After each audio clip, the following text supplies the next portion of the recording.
All right, let's rock and roll. Welcome in, everybody.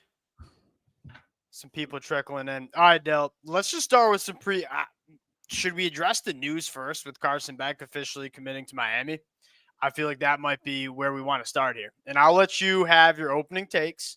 Carson Beck at Miami. Is Miami the favorite to win the ACC? Yeah, I would have had them close to the favorite before that. Now Miami's got. You can't have them that close before. I mean, they didn't have a quarterback. Yeah, but they were going to be able to run the ball really well. Yeah, agreed. And I'm not as sold as you on Clemson. I do feel like we're in the same boat of Clemson. Like, they just haven't played good in 5 years. I'm straight up sold on Clemson this year. I mean, what do you mean they had? I mean, Kate Klubnik played great, I thought, this whole year. Now the defense, do you think the team played great this year? Like, barely beating Pitt. Yeah, the defense was underwhelming. That's for sure. By Louisville, like, I don't know.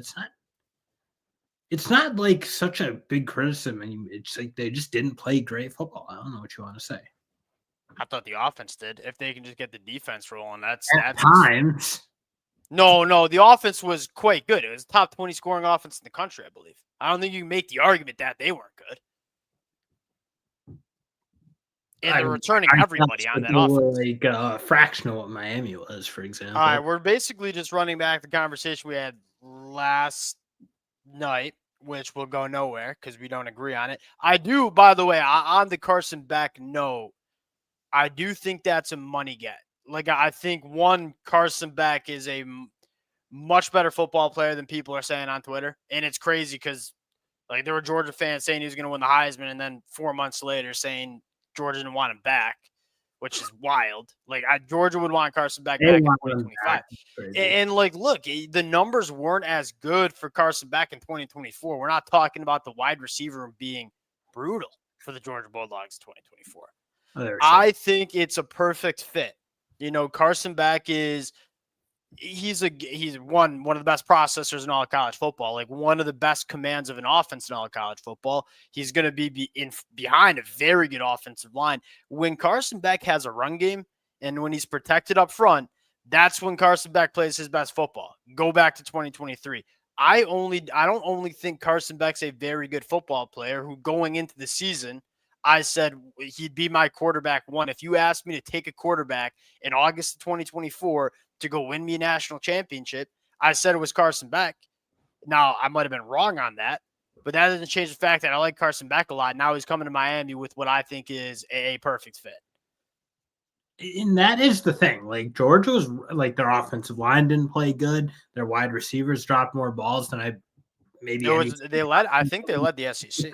It was like preposterous what they look like. So, yeah, Carson Beck in Miami, they're going to be kind of right back in the driver's seat, depending on what they can do with that defense. Yeah. They're going to be loaded now. Now, they got the personnel right on defense. They did, I think, a very good job. I think there's probably some work to do at the safety spot. I don't know that you. Yes, the safety spot. Yeah.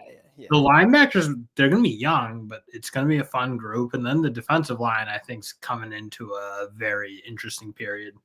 The defensive line was better on paper than they played this year. That was the most frustrating part. That felt a little coaching-y. Like, why aren't you getting the best? Like, the defensive coaching staff was the best players in the country. The defensive coaching staff was a disaster last year. I mean, it might have been the worst coach defense I've seen in the country. Like, they just looked so unprepared every time they stepped on the football field. All right, that's our current events. Anything else? Any other portal news that's worth mentioning? I don't think so. Well, Quinn saying he's going to the league is. Well, we'll see. I know. Well, yeah, because we'll see when he gets his going to the league, but we'll see when he gets his draft grade. All right, I'm just gonna say Quinn Ewers is taking so much unnecessary heat from people. I think, like, is he like the best quarterback I've ever seen at the college level? Definitely not. But he plays like good football. I think you even watched that Arizona State game. Like, there was like a small period of that game where they went really cold, but most of the time he was making unreal throws. Like, that one throw on the sideline to Golden is about as good of a throw as you'll see made in college football. He made a handful of those. He made the one mistake to Isaiah Bond, but he's the guy that, I don't know, I feel like he gets so much more criticism than almost because the expectations are still lingering on from almost like high school. He's really good. I think he's a really, really good quarterback. Not a great athlete. Takes too many sacks, maybe, and has turned the ball over this year, which is disappointing. But my take, horrible way. My take on Quinn Ewers is, it's the expectation. I mean, like the way people talked about Quinn Ewers coming out of high school was like Trevor Lawrence vibes. Obviously, it hasn't been that.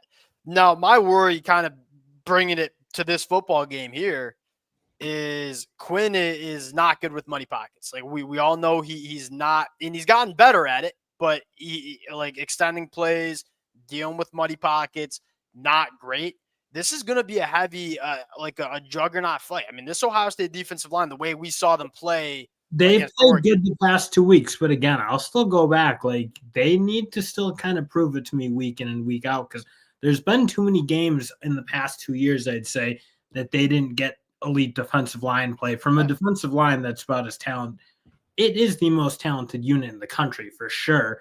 They need to play that way, and they've done it. To their credit, the past 2 games, they've been really dominant. But again, like we saw that Oregon game, they didn't show up. Like it was bizarre. I didn't think against Penn State they really like took that game over as much as they probably should have. Like I don't know. In Texas offensive line, like that's what I'm saying. Like that's the battle here. Is that this Texas offensive line has played at points in the season for me.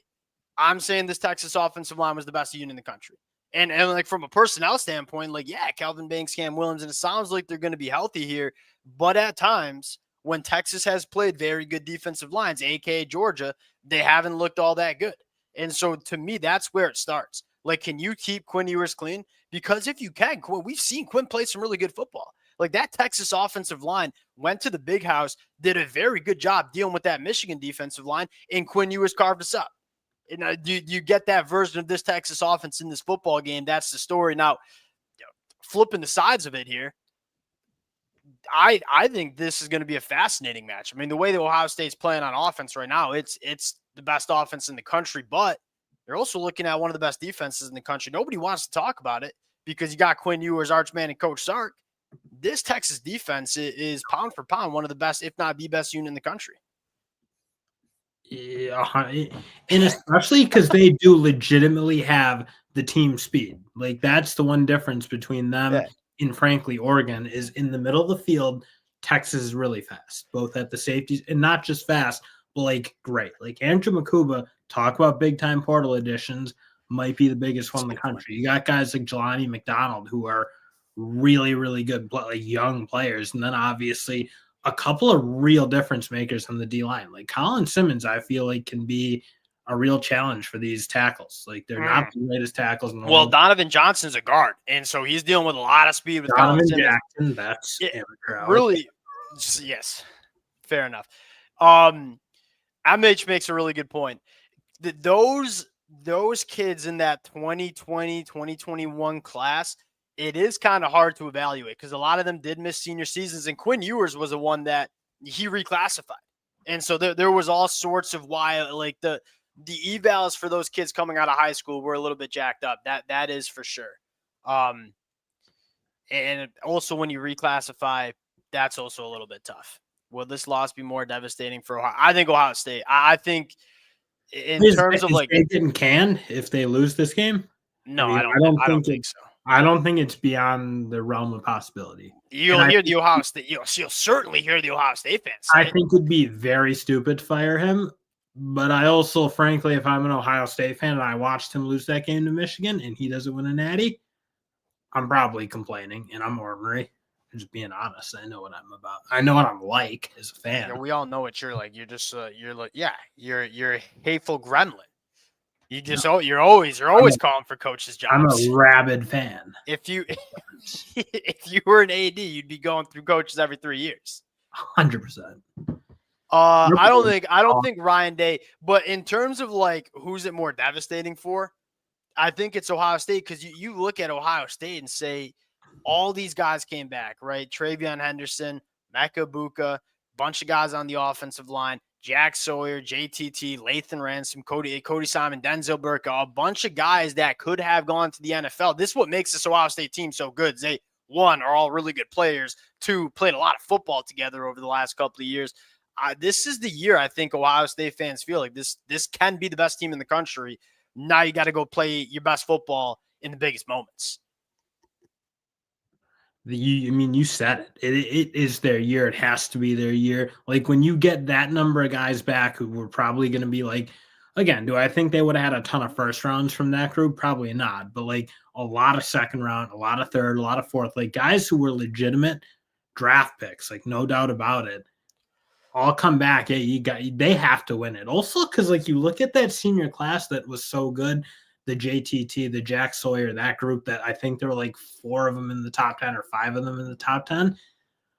I don't want to like that group would basically have accomplished nothing in like the scope of what Ohio State expects if they don't win this game because they lost to Michigan every time. They haven't won the Big Ten. I'd be a devastating loss. You go back and look at that. Let me think what it is. 2021 class was 21. Okay. Right? These are all 4th-year guys. I just did the math. Quick math. I think I did it right. Maybe I didn't. It's that class that you look at and say it was Quinn Ewers, it was Jack Sawyer, it was JTT, all 3 of which were top 5 national prospects. You had Donovan, you had Travion Henderson, you had Emeka Buka. It was like 6 or 7 5-stars, and like 4 of which were top 10 prospects. That was a legendary recruiting class, and you feel like this is kind of, I'm with you. Like this is kind of the payout. And that's like being super critical, but frankly, when you come in with that class, and again, Michigan kind of wrest control the conference away from them, don't win a national championship, lose that heartbreaker to Georgia. Like this group doesn't win this game. They have no trophies. They have no wins against Michigan. That's gutting. And I would certainly like. I mean, the expectations were high for that class. As much as a Michigan fan could feel for them, I'd feel for them. And for what that's worth. Texas starting. All right, just like we talked about yesterday, like this to me, we got to get the game cast up here. This to me, Dill, really, really big first quarter. Like we've seen Ohio State. I'm gonna try to get this game cast up real quick. We've seen Ohio State come out and just script up and just really jump. Storming. And everybody's talking about that. Now, the thing that nobody's talking about here is what Coach Sark can do in terms of scheming it up. Like Coach Sark's one of the best in the business at calling plays too. It's going to be this first quarter is going to be really fun because they repped a lot of these plays. We're going to see how it works. Offensive line, Cam Williams, Calvin Banks. It looks like they're fully healthy, which is massive, which is really big for Texas. I'm interested if Texas can run the football, and it looks like Ohio State's going to light box them up front. 2-eye safety. Yeah. We're saying, hey, we could stop your run with the light box. We'll see if they can. Yeah, but that's the problem is I'm looking at the way Tyleik Williams is playing. I mean, he's playing dominant Hamilton, and then the 2 defense Jack Sawyer especially such a good defensive end against the run that. I mean, honestly, if I'm Ohio State, that's the poison I pick. Like, put it in their hands because they have been the guys lately. Agreed, and that's what makes this Ohio State. I mean, you got a front 7 where you can stop the Texas run game. I'm just interested to see how they work with Caleb Downs here. Like, they're creeping him in, taking away the middle of the field. That doesn't feel like good enough run, frankly. I thought those blocked pretty well. That's been, I mean, like, not that the Texas running backs have been bad, but they don't have that difference maker that a lot of other teams have, like the elite teams. 100% agree with that. As much as Wisner's played probably better than I would have thought, he's not. Yeah, I mean, well, he's not Travion, he's not Judkins. He's not. Yeah, 100%. This is a big third down. Sneaky big. Oh, yeah. You don't want to be going 3 and out here. No.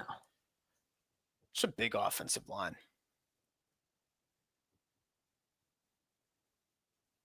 Oh, it's a sick catch. It's a sick catch. Golden, let's go. Yeah, that's Matthew Golden. I'm interested to see who's going to be the wide receiver for. Golden's kind of emerged as the guy. I mean, I feel like he does eat their target share for the most part. And I mean, not in a bad way. He's playing really well, I think. Yeah. Oh, I mean, like we all thought you kind of thought it'd be like Isaiah Bond, and I don't blame you for thinking that. I think And then Ryan Wingo. most people thought it was gonna be Bond, and he's phased him out a little bit, frankly. Oh, Sarkson is dialing it up. Wingo.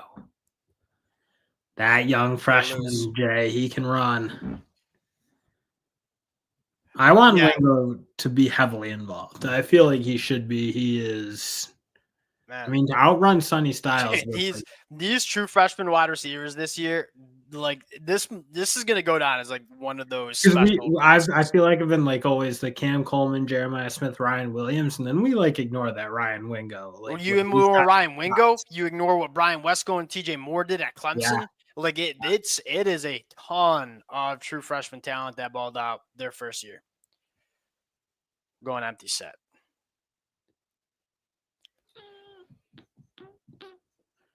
Jack Sawyer's been getting his hands on a lot of balls, I feel like. Yeah, I feel like he's getting his hands on everything. It's very frustrating. He's getting his hands on Davis Warren as well, too. Davis Warren but that's just throwing it right into his chest, basically. That was crazy. That was bad. I thought we were toast after that.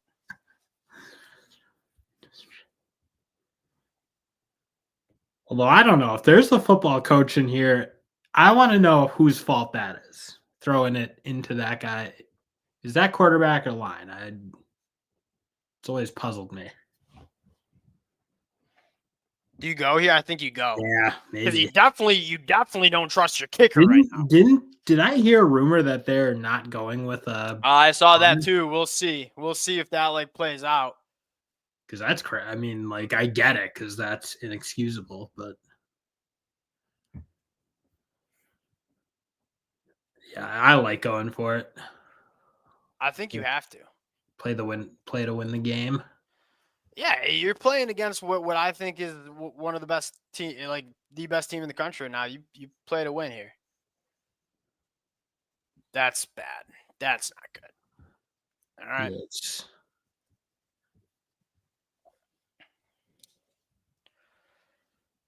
We'll see what Ryan Day and Coach Kelly have cooking here. Yep. Yeah, I always just call him Coach Kelly because I call him Brian Kelly far too much. That's rude.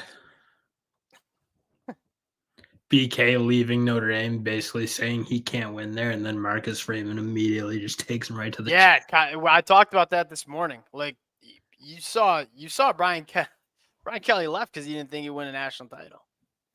Not that he'd admit it because he's an egomaniac, but that's definitely why it left. What we got in the Carson back transfer? Yeah, they're good, but I don't know if they're better than Georgia. I don't know if it's like a better than Georgia. I think for Carson Beck, it's like those pass catchers last year were just so bad. I think he wants a little bit of a new offense, and I do think that fit with Miami is really good. Yeah, get him off play action again. He kind of needs that. My big question is, look, I know a healthy Carson Beck is going to have a very good year with Miami. My question is, what's he look like after the injury? Which everything I ain't no doctor, but everything I read is he should be straight for spring. So that's good. I wonder, kind of getting off topic here before we get back out into the game. I wonder if Carson Beck lets them add another dynamic wide receiver. You know, like Eric Singleton visited, Zachariah Branch visited. I don't blame them for not committing to Miami when you saw Emory Williams and what he did at the quarterback spot in the bowl game. And so it's like, I wonder if another wide receiver pops, and inevitably another wide receiver will pop. Maybe Isaiah Bond. That's actually a name to probably watch. Yeah, he probably gets squeezed out, I would think. Because you got a couple dogs coming in the freshman class. Yeah, you got good young kids right now. You got I mean, he's not really playing a ton even in these big games. I know he's been dinged, but all right, what do you think Ohio State goes to coming out here first drive? I'm interested. I asked you running guys to the flats. Well, that's what, and then like they did against Michigan, basically. Does Texas had like the most frustrating part about that game, the Rose Bowl for Oregon, was like it's like they didn't even like expect that, which is lunacy to me. Yeah, So in fairness, like, did they expect it? I mean, do they even have the safeties and linebackers to no, deal they with don't. it if they They don't, lose? and Texas does. It's like there's like a level like you can not expect it, but like they just aren't good enough. Yeah, Anthony Hill might be the most important player in this football game here in terms of going sideline to sideline and covering ground and playing with space. it's good tackle by Makuba.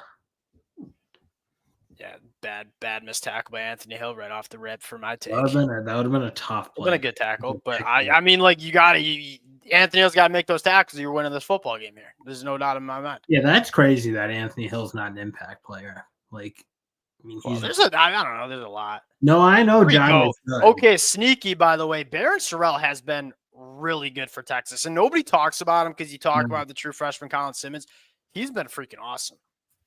Yeah, Baron Sorrell's had like a really just good under the radar career. Like, I'm been interested playing to on see our if Ohio State rotates their offensive line. I mean, they've been doing it. I don't get it, but they have been doing it. They're slow subbing again. Love it.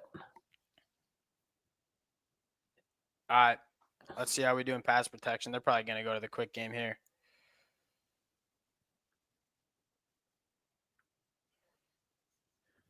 Yep, right to it.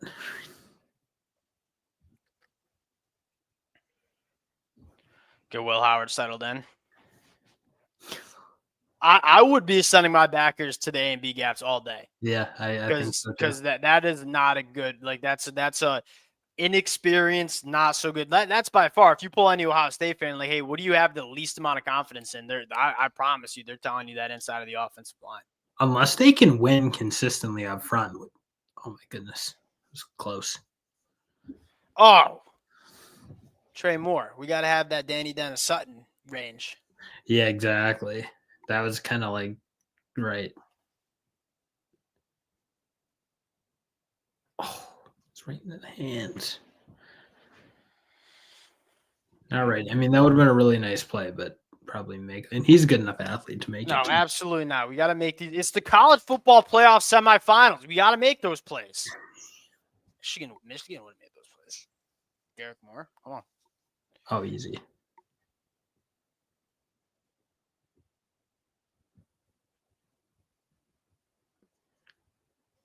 Kuba, make your impact, big dog. That just feels like not the greatest throw. No. I mean, they It kind must of have been had him. late. I'm trying to like. Yeah, it's late, and that's gotta go probably to the sideline. Oh well, that also could have been caught.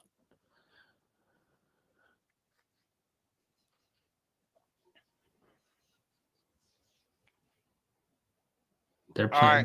right, Colin Simmons time.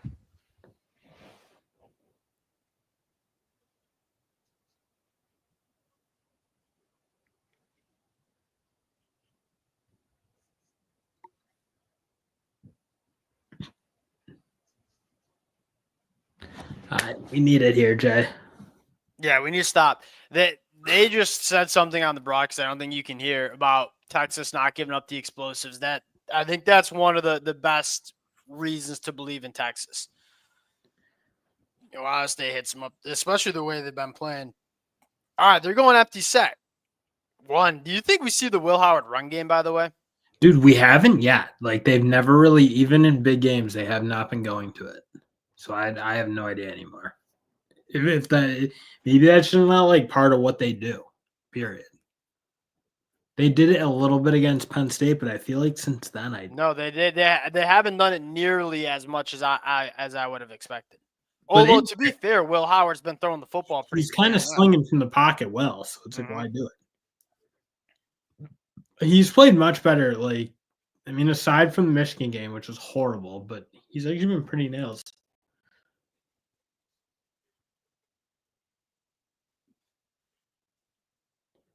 Dude, he's on right now. Yeah.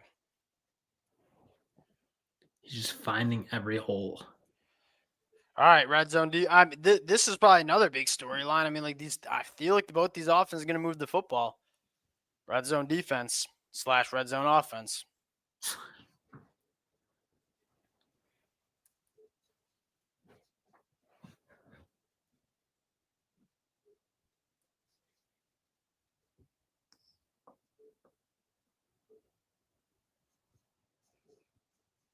Oh, that's a bad drop. Oh, Carnell. Carnell Tate to me is a massive X factor because Yeah. I think he's like a legit wide receiver one on a lot of football teams. Certainly wide receiver one on a team like Michigan, but he's just like wide receiver three. He's gonna get his looks. That's bad. I mean, that's right in the face mask. Yeah, it's a perfect throw. Texas needed that though. God, I'm rooting for Texas like I was rooting for Michigan. Yeah, Like, you get that vibe. same way. Yeah.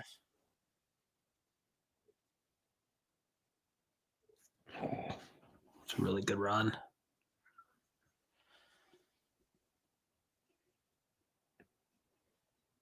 Who's gonna win the first quarter? We're getting our answer. Cooked in the first quarter. No, I'm just kidding. We need to bounce back though.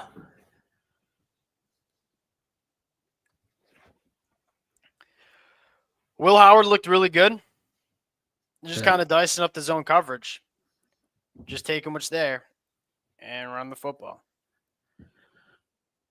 Didn't really get him into too many of those third and longs. I think he got him into one. No, dude, because You're he's gonna need doing to. a good job of just like the balls, like he's playing like he's been playing since ball's not staying in his hand. They're not really asking him to do a ton for the most part, but I mean they ask him to take his shots, but just down, down, in, down, out.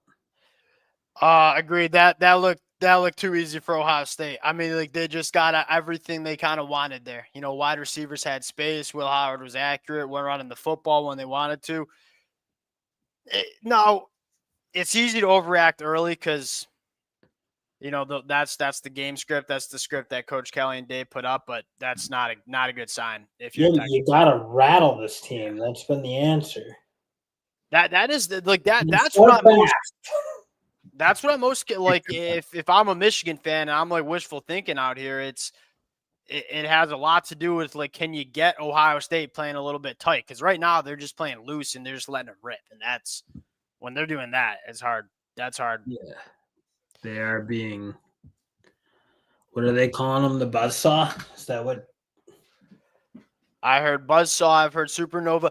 I was surprised with all the this week's rhetoric around like this not being a game, and maybe I'm wrong, and maybe Ohio State just runs away with this. I don't think so though. We'll see if Texas can settle in. They moved the ball on that. I mean, just didn't come up with it on fourth down. Yeah, I mean that's true, but it didn't feel like easy. I mean, like the golden catch was that Yeah, was agreed. They have to dial up and end around. Yeah, the most concerning is that you feel like that just looked easy, and Ohio State kind of did what they wanted.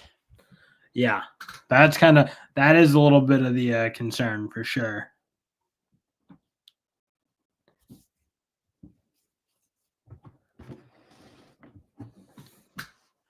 Bad start for my Texas money line pick. I just picked Texas to win the national championship. I didn't even. Yeah, somebody said that earlier, and I do think there's probably some truth to that in terms of it's not a national championship game, but whoever wins this football game will be the favorite in the national championship, and they will be, in my opinion, the more talented roster.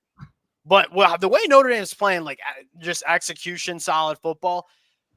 If you don't play your best football, Notre Dame's gonna beat you because they're just playing solid and all. Yeah, but there still feels like a level of like, do they have the top end to do it? I agree, especially on offense. I mean, the other issue is Drew didn't even play good, and like Penn State moved it kind of up and down on him a little bit. Not up and down. That's not a fair way to say it, but they moved the ball. They ran the ball. That lost last night, and I don't like. Drew just needed to play better. And I think he was like 13 to 23. 100%. I mean, he plays like a decent game. They probably win pretty comfortably, honestly. OSU can be easily my yeah. That might be true, but I guess there's like the level of Ohio State. Right now, I don't feel like anyone I would be like, oh yeah, they can easily beat them.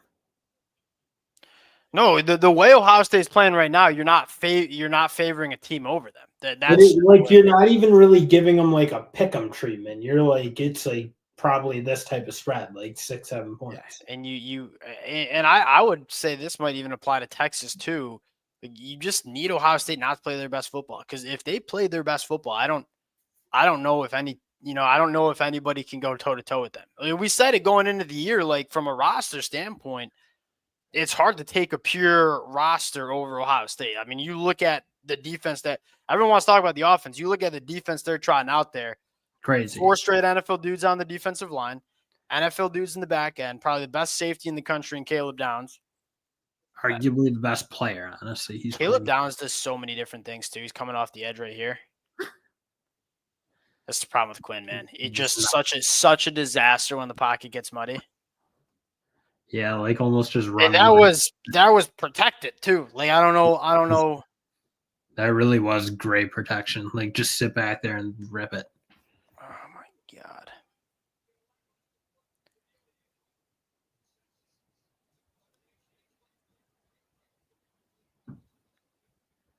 Dude, Morris played very good for them. Very, very good. Yeah, nobody talks about him. Agreed. I know he wasn't like the flashiest flash. I mean, he's a good recruit for most schools. Not necessarily the Texas wide out room's so talented, but he's played really good for them.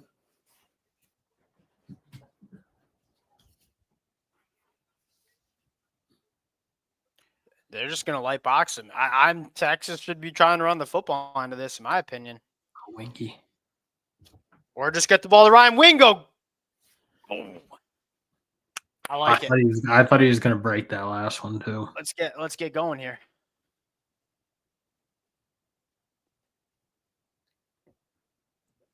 All right, we're dialing up some easy throws for Quinn. If you can get Quinn locked in, I mean, we all know he can sling it. 100% can sling. It's a huge open field tackle by Caleb Downs. Caleb Downs, and I know that was like barely getting the tackle, but you don't miss many tackles, man. No, he is unbelievably good.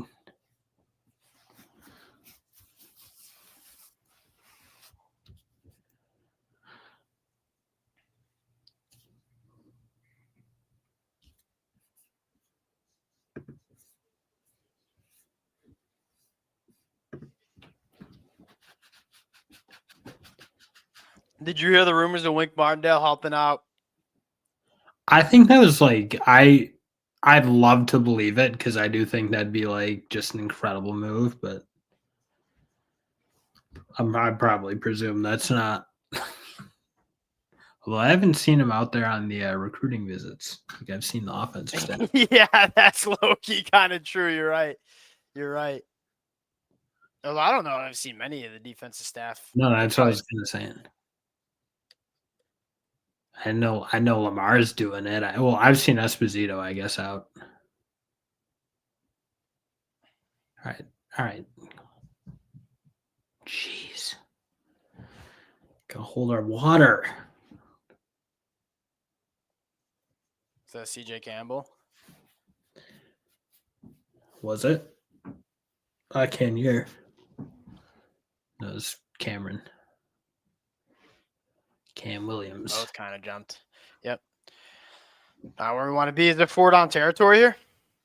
Probably depends a little bit on what they get. I mean, if it's 4th and 5 and in, probably is or something. Well, that's what I'm saying though. But you're calling this play. You probably have an idea. You know, we got 3rd and 12. It might be better. They're honestly protect. This is. That's what I'm talking about. I mean, I like. Like just can't extend plays. But he doesn't even need to extend. He just needs to stop running into his offense. Yeah. It's just really, really one of the like that was blocked. It was blocked fine. It's gross. Calvin Banks is frustrated. I'd be frustrated too. All right, now you gotta punt. Gotta pin him.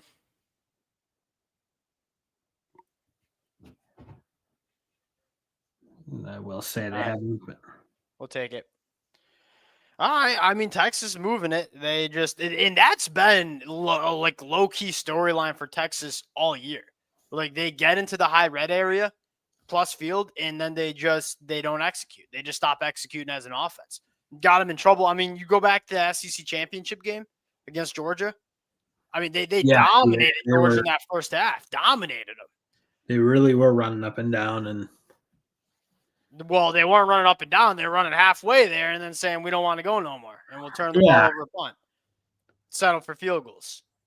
You gotta execute in that high red area. Yeah, that's what I'm saying, a fishing game. And I was thinking the same thing. So it's like, all right, Ewers going to the NFL draft. Well, if he puts this as the last collegiate game on film, you ain't gonna get a good draft grade. You're gonna go to the portal. Because he didn't even get a great chance to shine like all year.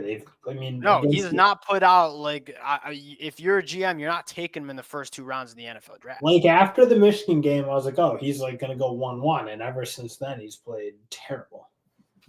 Not terrible, like again, but when he's played good defenses, he's probably not. He definitely hasn't been like a high NFL draft pick. And I'm a Ewers defender too, but this is not a defense. Yeah, this is not meant to like jump on the kid. It's just, and again, like the conversation we had to start, like the expectations were super high for this kid, like coming out of high school, and it's just I don't even know if he was ever that guy. You know what I mean? Yeah. He's not the biggest. He's not the best athlete. He's got the arm for sure. I don't know why he doesn't drive the football more. I feel like everything is just trying to layer, throw a touch. And I was like, we all know you can spin that sucker. Spin it. At some point you got to. It's just like right now, he's got to play composed. He's not playing in any way composed ball. Yeah, the only completions really made are just that quick game screens and that one to DeAndre Moore. Well, yeah, nice one to Golden. That's a nice throw, obviously. But... Yeah, yep, true. Yeah, the Ewers Milrow kind of similar. It's just been kind of up and down roller coaster. I was thinking Jalen Milrow would hit the portal too, but he didn't. Well, you never know. Well, Carson Beck hit the portal. Like, is there because he graduated, so it's like you can do whatever you want. I thought back at that was nuts. That news. Very funny. I think you knew. I mean, whenever we were talking Miami, you kind of had a feeling there was going to be a guy would pop like that. Because you knew Miami needed to do it. Everyone who watched like that game was like, yeah, they need a quarterback.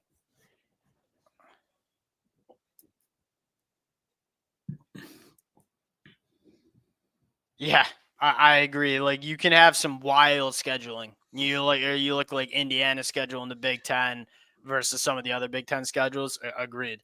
Yeah, in Texas, the only it was Georgia and Texas A&M were 2 of the best teams. Negative. Jeez, you got to tackle. Think Jeremiah Smith's going to be like the best ever? I know that's kind of crazy. He definitely might be. Yeah, he's a different animal. I mean, the way he moves at that size and he's got great hands. Yeah, he's going to be. And he'll be better than Marvin Harrison, I think. If he 100%. Marvin Harrison Jr. barely played as a freshman. Jeremiah Smith's the best wide receiver on this team. No, I think Marvin Harrison, like that year, I'm trying to recall, was that the Garrett Wilson, Olave, and I mean, those guys were monsters, but.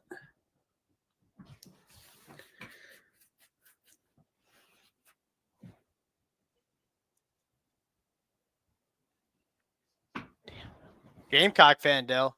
You got the sweatshirt on, don't you? I do have the Gamecock sweatshirt. But don't let that fool you.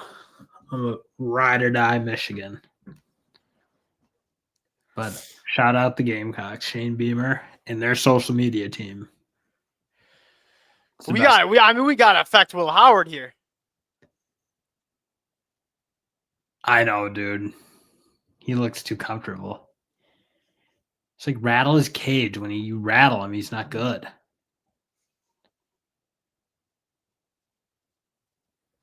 God, Ryan Day too.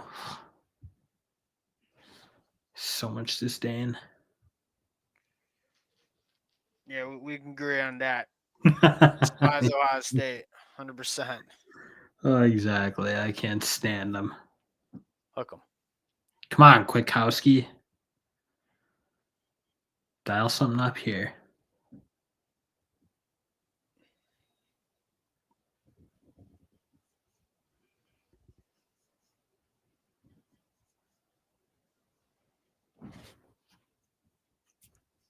Well, we got our answer. Who's winning the first quarter? Jeez. It's not good. Not good at all. Oh my God, Quinshon Judkins. Dog. Empty set. Texas needs to play. You're yeah, they need a play. They need one of their playmakers to make a play. It's not happening. How's that caught? I don't even understand. Should have been. It's a high level throw, man. No, it should have been. They are smoking Texas over the middle of the field. That is a really good throw. You're right. No, I do feel like that guy could have just teed off on the tight end and Lou a foul. But that's what it is. All right, Colin.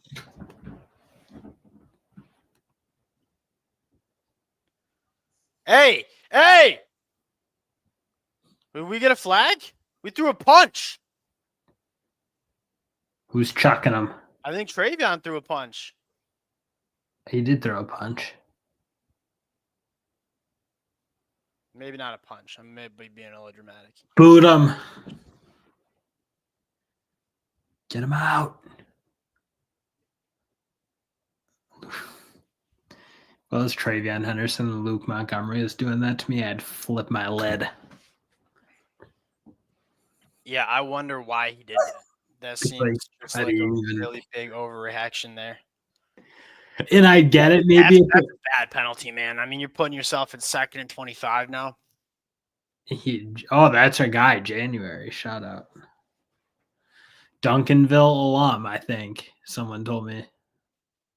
Yeah, he's a Duncanville cat, I believe. One of our Texas listeners in one of the comments, I've shouted him out. Hey. Talking a little bull junk, getting some. That's ideally a drive killer. We'll see. You needed it if you were Texas. Let's go. Slow him down. Fire me up.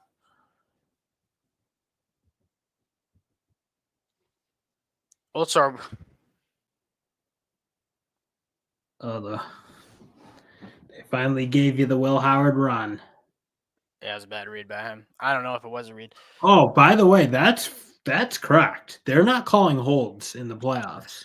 I haven't seen one holding penalty on the offense. Yeah, they were even last year. It's not inconsistent. I don't think anyone's getting hosed, but they're just not calling holding penalties. Oh yeah.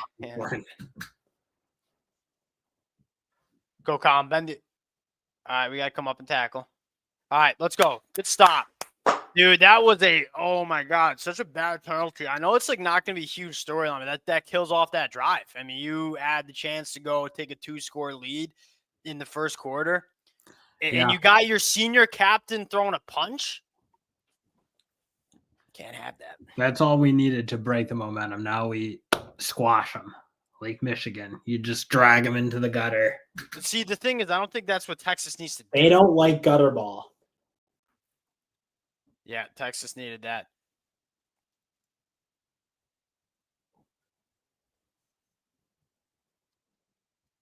Well, South Carolina fans, I think you have some gripes. I thought, this is going back like a month. Dylan Stewart and Kyle Garnard, they were being tackled at points. Even I think in the bowl game against Illinois. Yeah. That was suspect. God, watching Bielma win, that was tough. That guy is an unlikable human. Yeah, and I'm not like a huge like complain about the refs, but it seems just so inconsistent what we've seen with the officiating this year. Like it just seems like it varies from game to game, and you get some crews that are calling it really ticky tacky, and then you get some crews that are basically letting them go to war. I wonder if that's true. Calling less penalties in big games. I wouldn't be surprised. College football is a business. I will say, when there's like 50 million penalties in a game, it does kind of ruin it. I don't hate it. You gotta call the penalties. Like, I'm not trying to make that, but sometimes when it's like really ticky tack, it's like, yeah. If you that I'm kind of with you. If you were gonna err on a side, I would err on not calling it and letting the guys and then play. just do it consistent. Like, as long as you're consistent, who cares? Yeah, that's probably the biggest thing is like it just changes from Saturday to Saturday with different crews. It's like some crews are. But also, I feel like there's some element of like rules. It's like they need like a clear rule on how you're allowed to stem on defensive line. Let's say, like, Or how you're allowed to tackle. Well, yeah, it's just true. It's a lot of football is subjective, and that makes it hard. Although they don't pay me the big bucks to be the commissioner, I'm just a fan. I mean, I'm an idiot. I'd be such a bad commissioner. Yeah, I don't think you'd be particularly good commissioner or AD. I would. Like you're I would very blow with the wind, whichever way the wind is blowing. I'd be like, and I'd way overreact.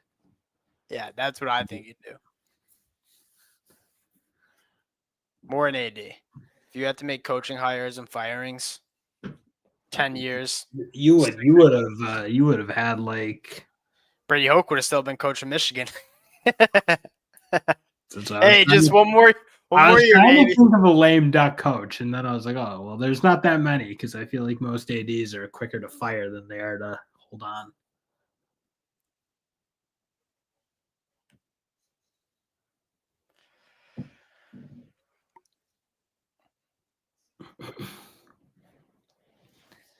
I Bolden, we need one here.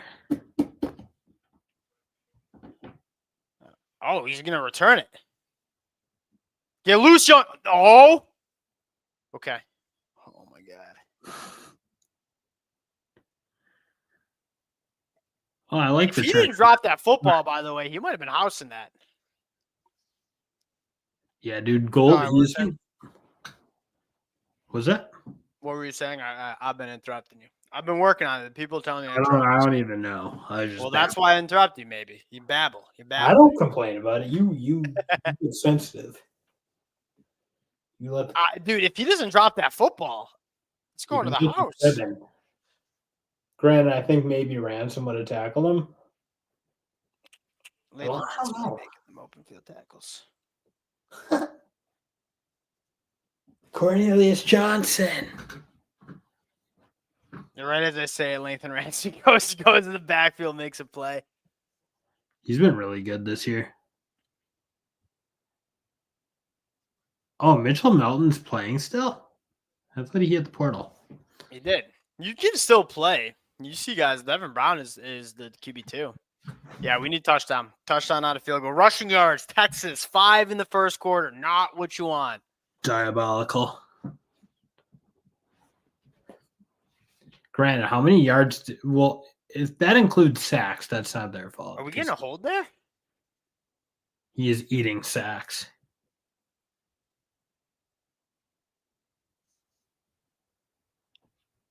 It's a horrible call.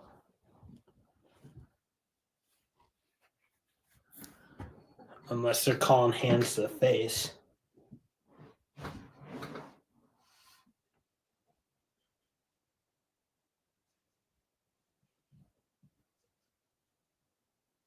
On the block?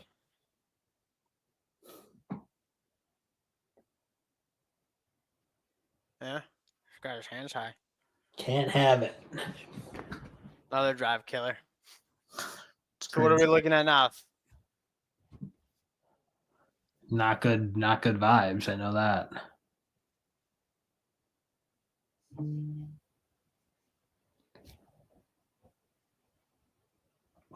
Donovan Green to Virginia Tech. That's gross. Man, he was such a stud as a freshman. Wanted him at Mish though. Nah, I just don't know if he's the same, man. He barely played this year. Missed all last year. Barely played this year. Yeah, I guess that's true. All right, Quinn. Prove me right one time. Ohio State's all over the place here. Coach Knowles is just like giving so many different looks.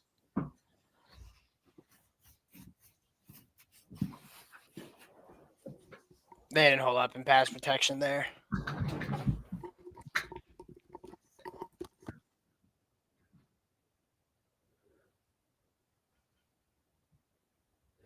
This is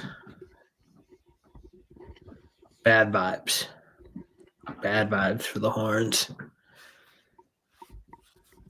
Well, that is a good pass rush by Styles from the linebacker spot.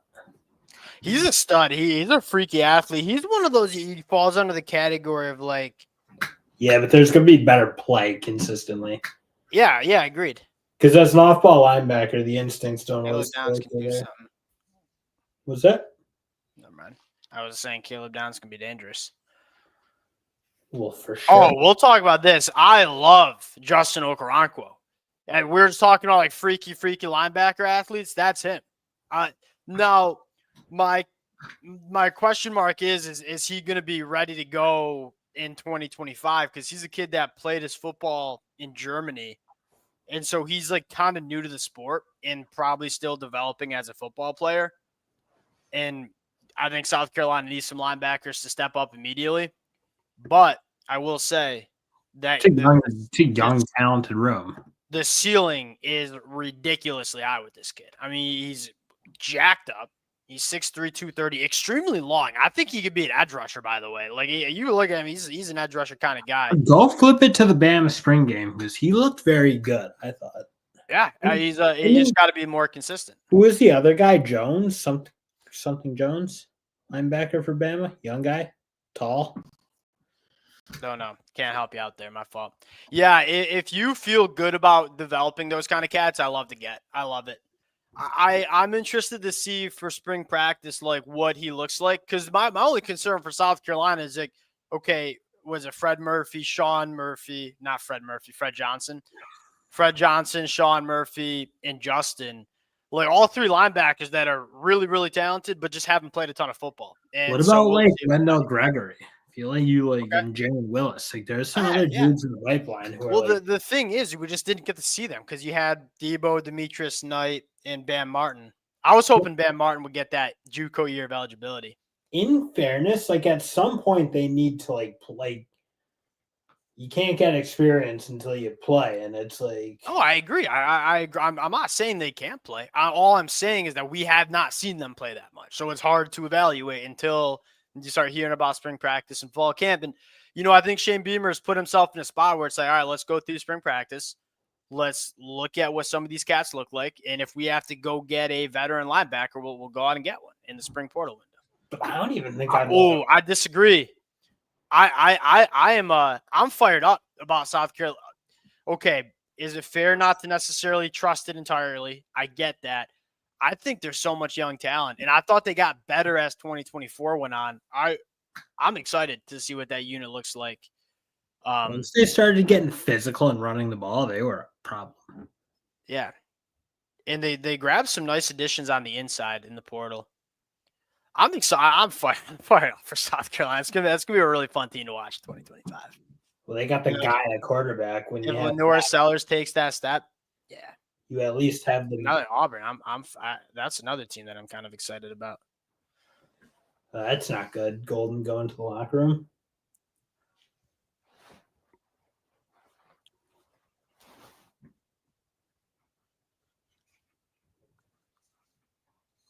All right. I mean, we haven't really seen Texas stop them, if we're being honest. No, we saw them stop them. Yeah, that's fair.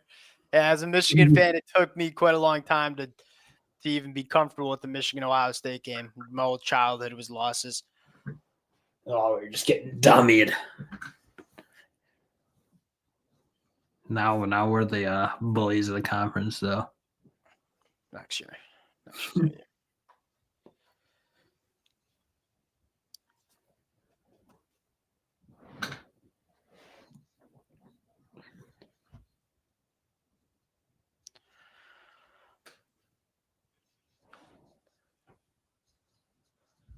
Texas staying in the too high safety look.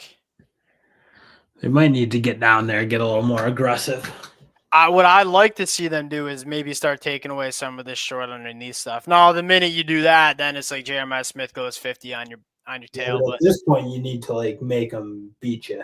Yeah, I agree. It just seems easy.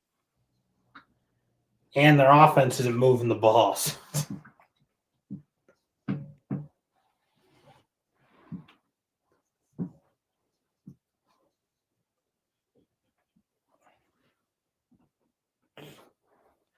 Go Bill Norton.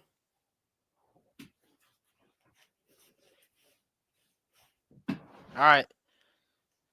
I mean, at least you're affecting him. We haven't seen that early. No. It's grounding. Whoa. What's good with his hand? Who? Will Howard. Are we watching the same game here? Oh, geez. I'm like a shade behind you, I think. What? That's left hand though. So who cares? Yeah, but that's crazy. This is like she got hold. Thank you. How did they even find that?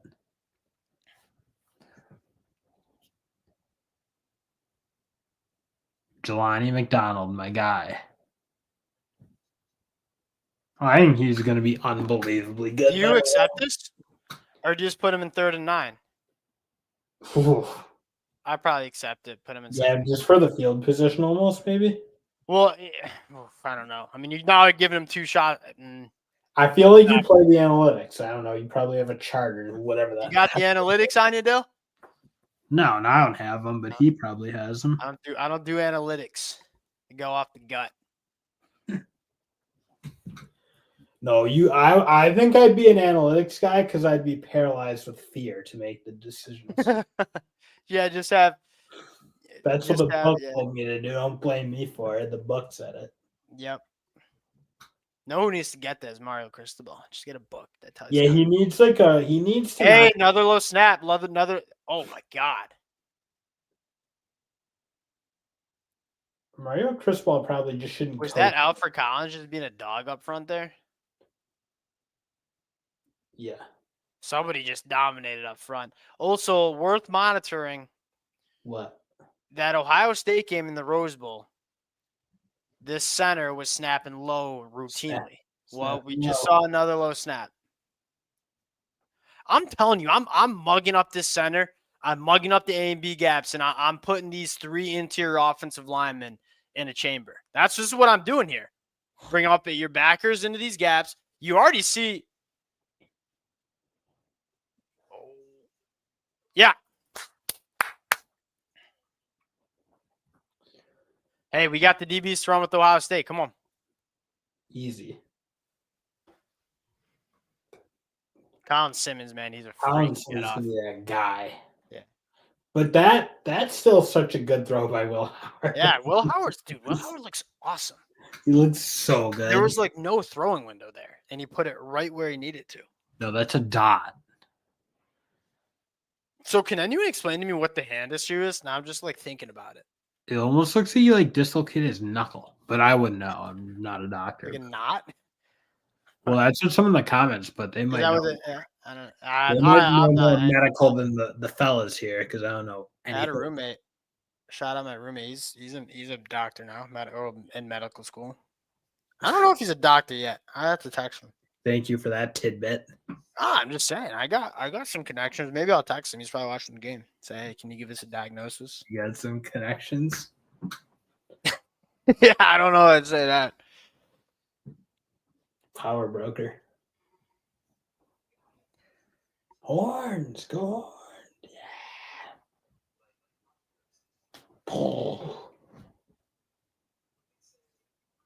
All right, we need a drive here, Jay. The defense is getting us back in. Texas moved the ball in the first 2 drives. No, we can move it. They need to stop taking sacks, though. That's for sure.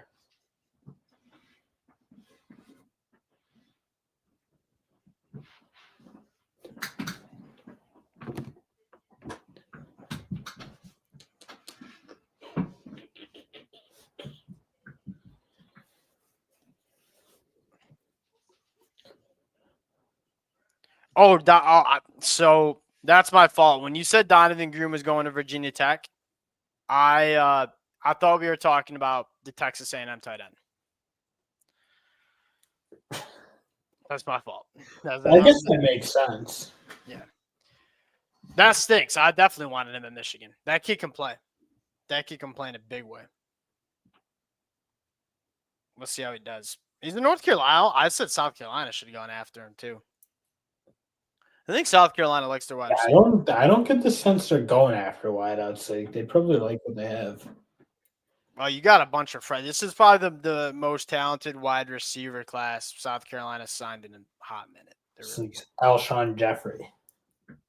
I don't know. I wasn't following the recruiting trail back then. No, Alshon Jeffrey, I think, is making his rounds on like the podcast circuit. I feel like maybe.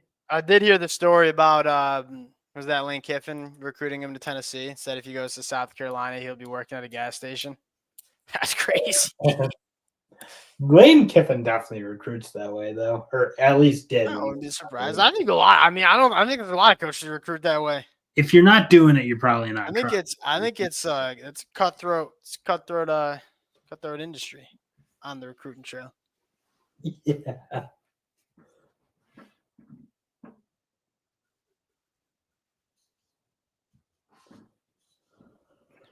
So with Beck going to Miami, I want to take a shot. I don't. Line Ryan Wingo up on Denzel Burke and just run by him. That's what I would do. I don't know enough about Stockton.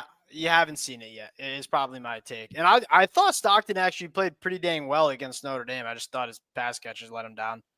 But I think it's certainly a downgrade from Carson Beck. I think it's hard to argue that they get better at quarterback with Stockton next year. All right, there we go. Getting the run game going. That's like one of the first designed successful runs, like traditional run, I guess I should say. Coach Sark was a BYU quarterback. Did you know that? Yeah, I did know. I've definitely looked that up. That is not something I would have had on my bingo card. No. But I think he was JUCO, if I recall. JUCO product. I'm not. I think like El Camino College or something, maybe. All right, running the football a little bit. You got to give Quinn a run game. I don't think he's winning this football game without a run game. No. And they're going heavy. Yeah, they're going heavy box. I mean, 8-man box there. Oh, Texas is kind of bunching up, kind of forcing them. Texas likes to go play action from that bunch, though. From these condensed formations. They might go here. Yeah, there it is. Sit in there. You just got to put that on his chest, Quinn. Also, if Gunnar Helm is all right, he looks all right.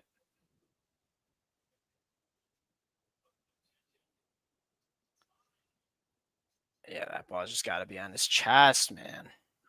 It's a good play by Sonny. Yeah, but Quinn's got to settle in. Yeah, that's very open.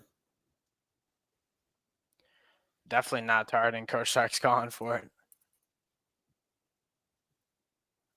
He's been awesome for Texas, Gunnar Helm. He's been making a lot of plays. Yeah, he's been so good this year. That's target. They're going to review it? Take what we can get out here, Jay.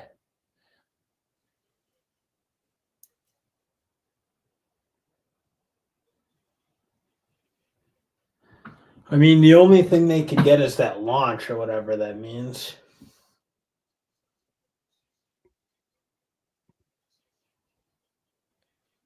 I don't think they're going to review it. What are they stopping the game for? I don't know.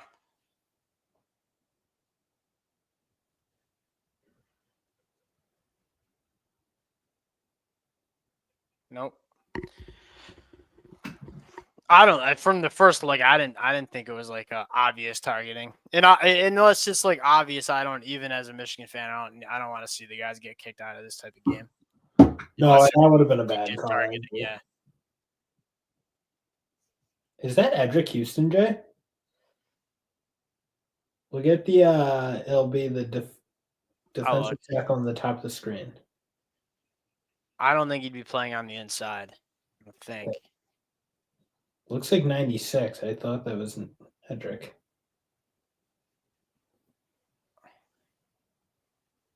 And he looks lean. He would be lean. He probably is going to play on the inside at some point during his career. I just don't know if he's ready yet.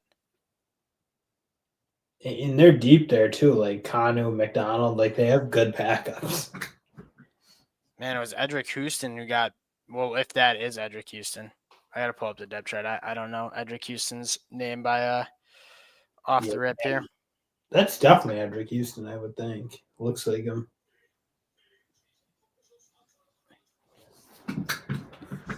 It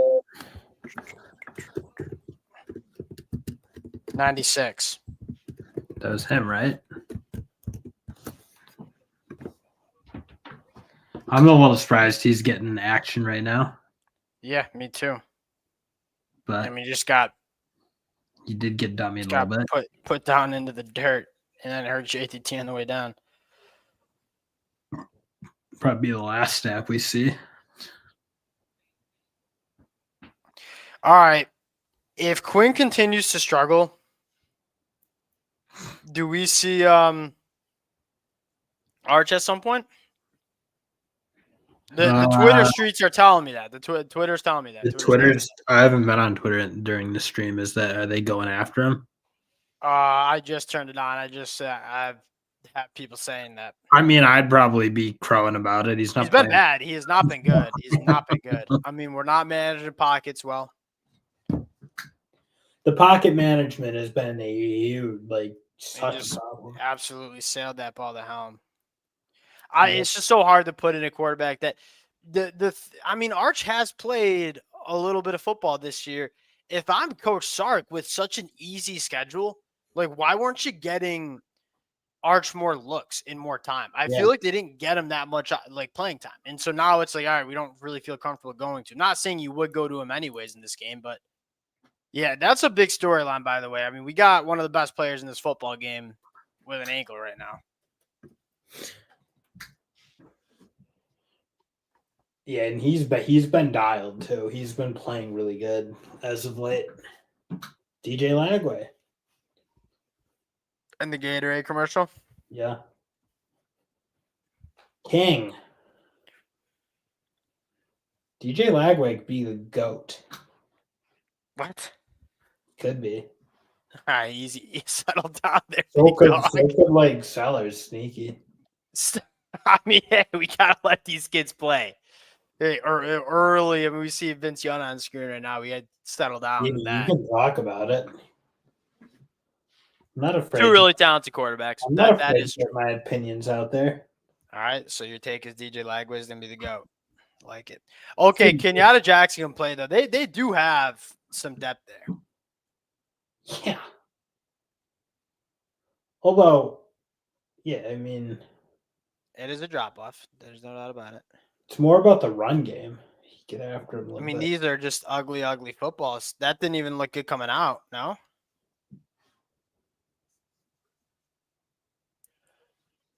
See, this is what we talked about this. Are they going to let these guys play with that? Because it's just an ugly football. Yeah, but that's not you got to throw a competitive football to get that goal. Like Coach Sark, you can get mad, but you got to throw a better football there.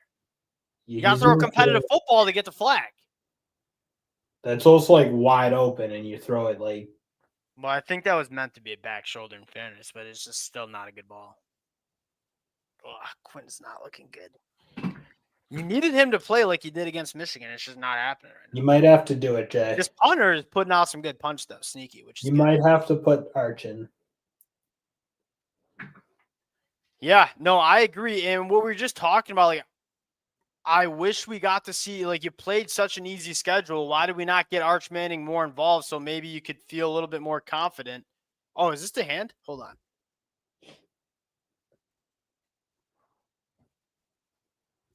The camera's trying to find it. So he got it because he took a face mask right to the hand. It is so swollen. Oh my god.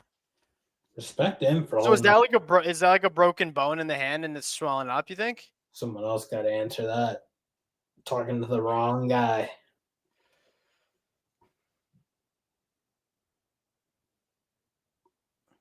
It's a good rep by Billy Norton, man. Really good rep. Bill Norton. They get good football from him. That's huge. Because I know the other two are going to bring it, Broughton and That was Collins. hurt. I just got to shut my mouth, man. Jeez, Jay. That was a great rep, though. Yeah, he did. He did just eat that center up. JTT looks all right. That's good. Bill Norton doesn't look that bad off either, honestly. Just a little nicked, hopefully. Well, maybe not. Yeah, okay, never mind. He's JTT's done a really good job with his body over the last couple of years. His calves are huge. Yeah, and like, man, it sounds like they like the plan is like, hey, Quinn, you're either going to the NFL draft or the portal because it's the Arch Manning show next year. It just feels like you might have a better quarterback that's just not playing, and if you're getting this kind of quarterback play from Quinn, or at least maybe you can get Arch a little bit involved in the run game to get that going. I don't like there's a way you can try to get that kid on the football field, but we'll see. Coach Sark's smarter than me. It's just plain and simple. He's not playing good enough right now. Yeah.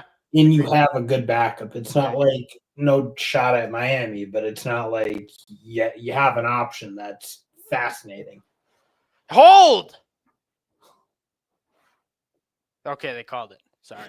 Is that loud? Is that loud coming in the mic? I gotta stop yelling. No. Not too loud, okay. If y'all am I yelling too much, let me know. I'll stop yelling. I respect the passion. David Benda.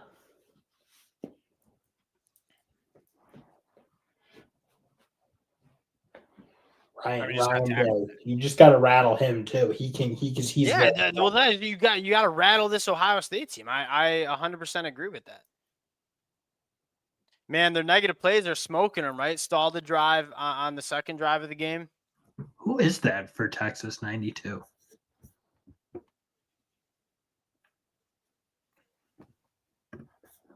I don't feel like I've seen that name. I hate your typing. Well, if you knew who his name was, I wouldn't. Colton Bassick, right? I knew Colton Bassick. I knew. Come up and tackle. Take it. All right, let's go get off the field now.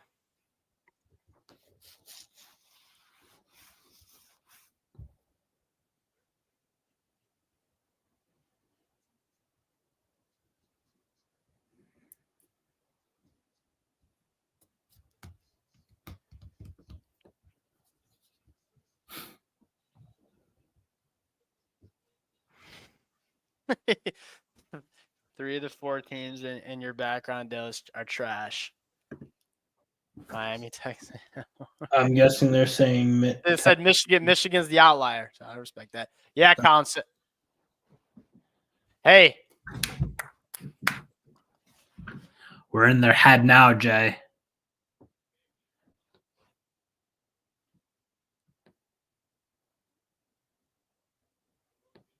Oh, Colin Simmons is giving it to Josh Fryer, too.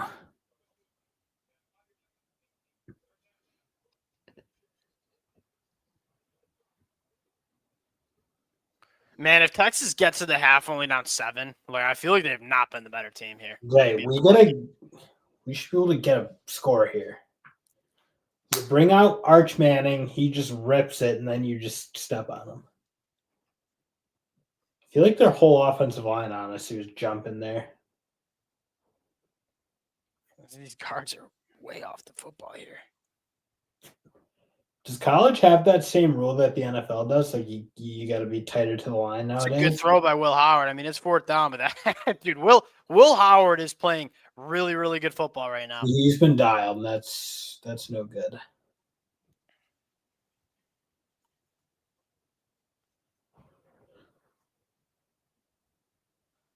Texas doing a good job limiting the explosives, right? I mean, how many explosive plays has Ohio State hit? They've been, and that's the hard part. If you take away an explosive play for an offense like Ohio State, now it's like, hey, go execute 12 plays, 80 yards, and score without taking a penalty or without taking a negative play. And Ohio State hasn't been able to do that. That's it, because their offense lines. I know the Ohio State fans, they keep getting on me. Like, it's not a weakness; it's a weakness. Like, I mean, in comparison to the rest of the football team, by far, it's the worst. We're down to the Final Four. It's all. Yeah, but like especially with this Ohio State team, where it's like you're loaded at just every single position, the offensive line would be the question mark you have. I have to use the bathroom. I'll be right back.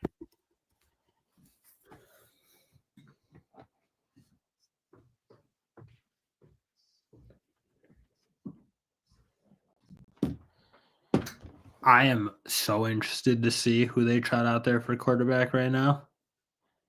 I'd be really interested to hear what everyone else thinks, but I almost think I've seen enough. This is like this Texas defense now is really starting to put them in a really good position to win this, and I don't think Ohio State's defense is dominating the rest of this game, if you will. Like I feel like guys have been open, they've held up okay in pass protection, they've run the ball okay. All those sort of things are happening, and you're just not getting good enough quarterback play. These are those moments I feel like these coaches, unenviable position, but I think the conversation. I think I'd be really interested to know if Sark is thinking the same thing at all, or conjuring.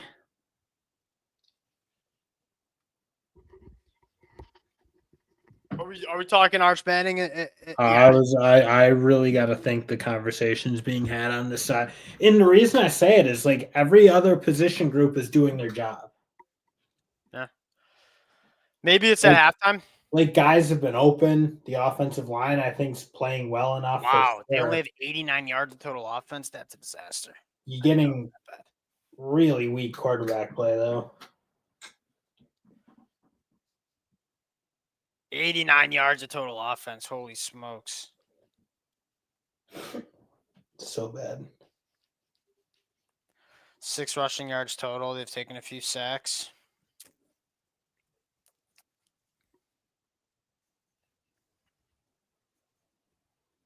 Yeah, I'm with you. I think Ohio State's lucky or Texas is lucky to only be down 7. Like they probably there's been opportunities for Ohio State really to go back to that second drive. Travion Henderson doesn't take that penalty. They at least get a field goal, I think. Agreed with this. Yeah.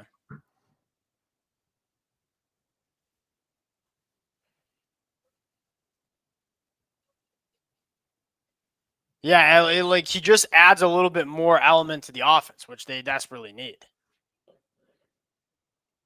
That for sure, but also like, do you think you just get steadier, better play? Do we have them? Nope.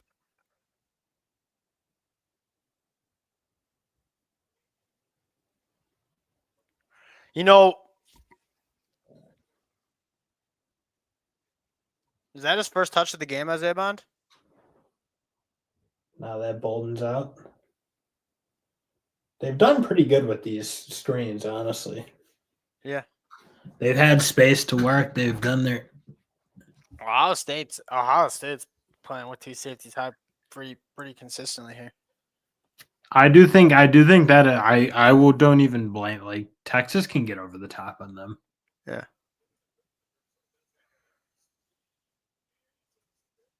All right. You're in your 4-minute offense and score. Don't leave Ohio State any time on the clock and go into halftime tied. Take that any day of the week if you're Texas right now. Right? Because Texas started with the ball, so they're kicking. Right? Yeah, Ohio State's getting the ball back. Getting the ball back. I love what Ohio State's been doing where like they don't play with a nickel, they just play with like Caleb Downs, like In the middle of the roaming. field and Yeah, roaming. just like roaming the field. Just you got 2 safeties, 2 DBs, 2 cornerbacks. I mean, 2 linebackers, 4-man front, and then Caleb Downs just go make a play. I like it. I got nothing wrong with it either. But they are starting to run the ball. That's definitely nice. And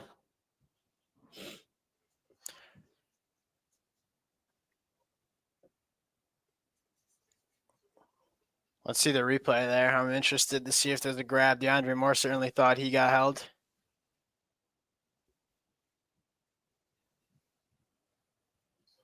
First time, really, they've pushed the ball down the field all game.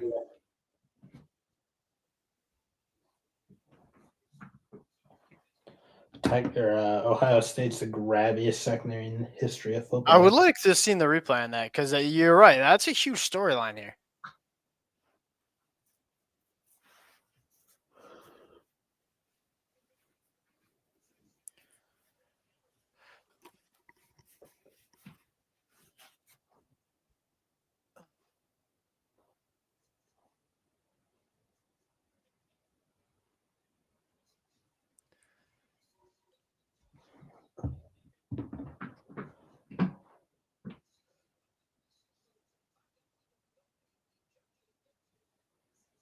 Texas is playing terrible on offense. I mean, that's a nice route, but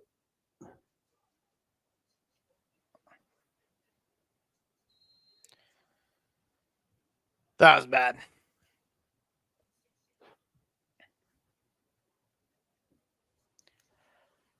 Mr. Edbon's dropping balls. Matt Golden's dinged up.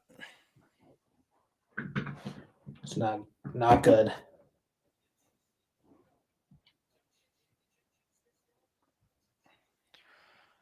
That was a decent drive from Quinn, though. I mean, That was probably the best, most settled he's looked for sure. the bar's kind of low. Yeah, is it? Yeah.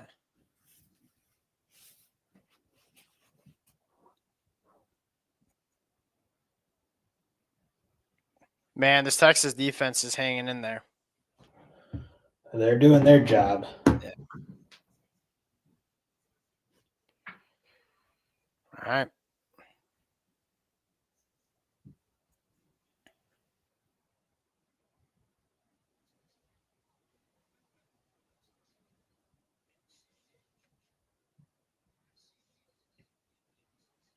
But they need to make a play, I feel like, too.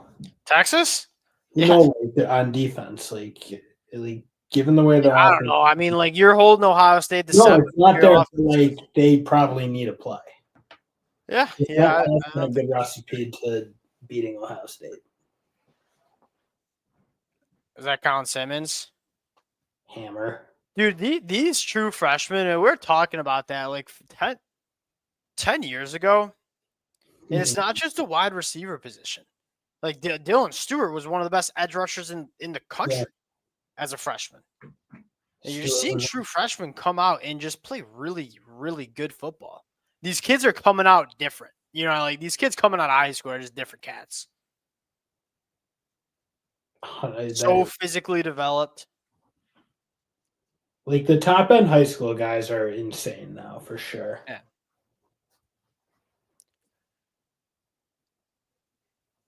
And honestly, I feel like next year you're going to see an insane number of them.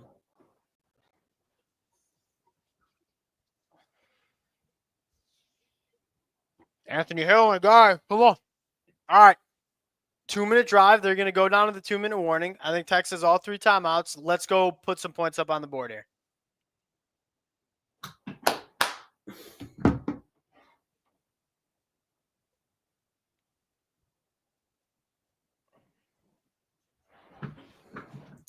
Yeah, these DBs are doing a good job. Not a ton of separation. I mean, you go back to that Oregon game, it's just the guys running.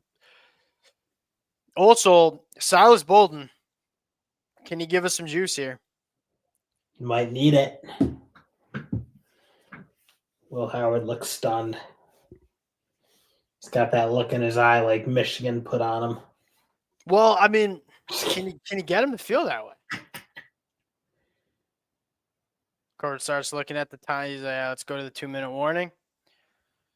Ohio State has 3 timeouts.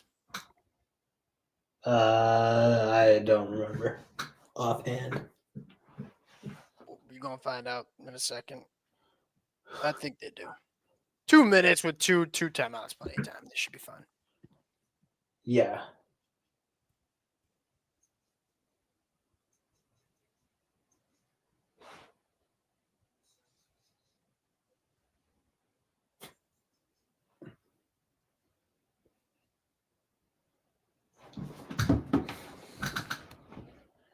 You think Golden? Have you heard anything? Like, is Golden done for this game? Did they say?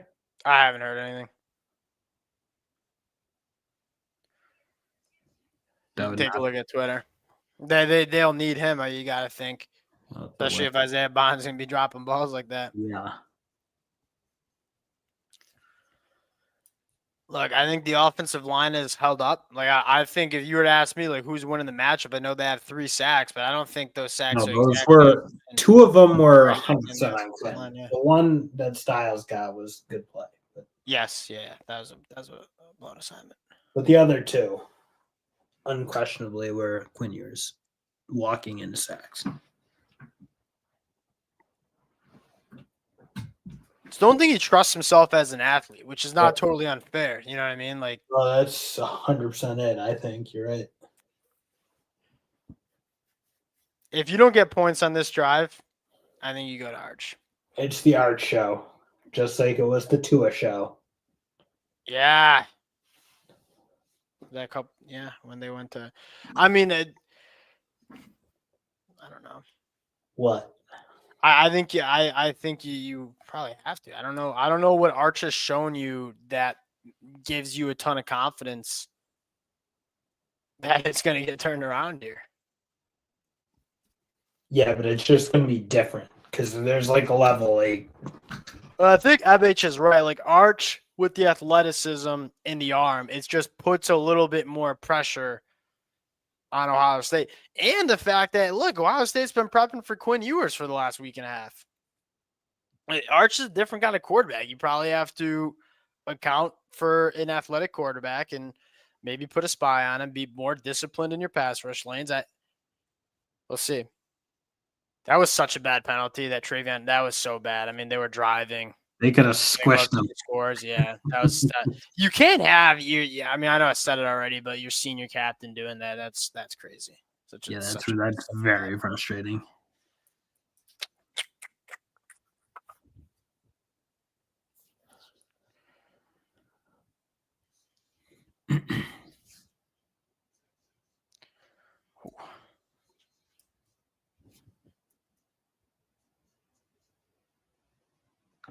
All right, what are we starting at the 40 here?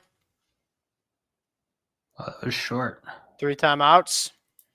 Also, like, shout out Bolden for having the courage to go He's catch coming up and catching him, yeah. I've about had it with everyone who just lets the ball drop because they're afraid of making a mistake. Yeah, until they do make a mistake. We haven't seen JTT yet. He looks like he might be ready to come in. Yeah, he just looks like he's rearing up. Or at least certainly looks like he wants to be in there.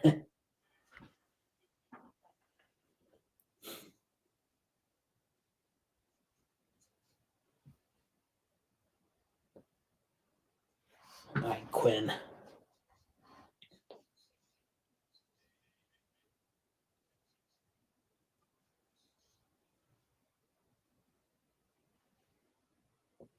I'm surprised we're not showing a little bit more urgency here, especially running on first down. Yeah, I would have thought they'd want to play a little fast. I mean, you don't have to go super fast, but that seemed a little slow.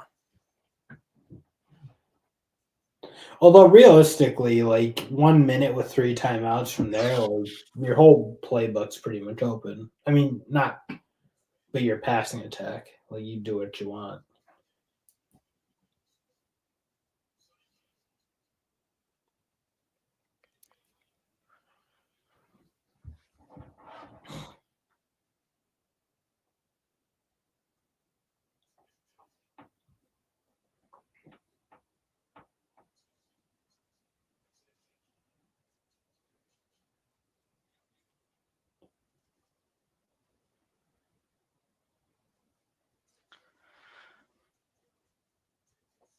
Oh, you got to go.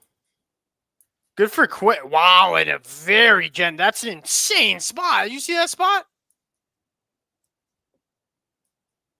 Good for Quinn, man. Wait, You no, have to go make that play. about? I thought it was a generous spot. They're gonna review it.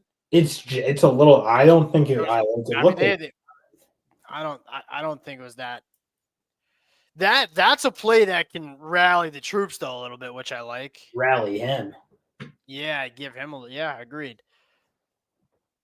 What does it look like on Got the to get to the 51. It's gonna be tight. They gave him like a full yard that he probably shouldn't have had. Yeah, but they can take a yard off it and they'll be fine. No, he's short. He's short by a yard. I mean, they gave him like that was a really bad spot. He's short by a yard. You go for it. I mean, your quarterback just put his body on the line. Wait, how can you tell from that angle? I'm almost positive he's short by a yard. Yeah, it's clear. Yard, maybe half a yard. It looks like a full yard short. You got to go, though. And now this review is giving you time to get a good play call in. Your quarterback just put his body on the line. You got to go here.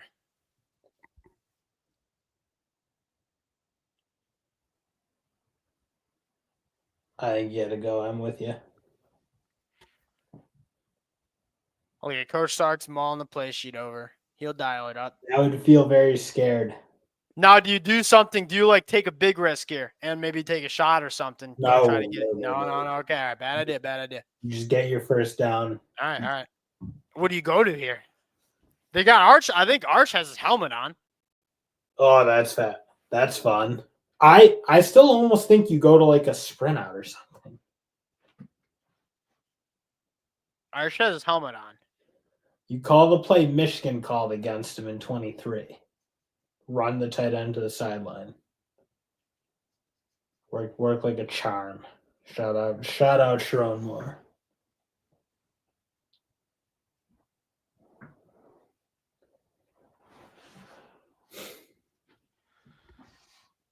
I'm interested in where it's gonna look like a full yard. No. They don't even really overturn spots ever, so I don't think they're gonna knock too much off. All right, Arch. Is he coming out? Yeah. Huh.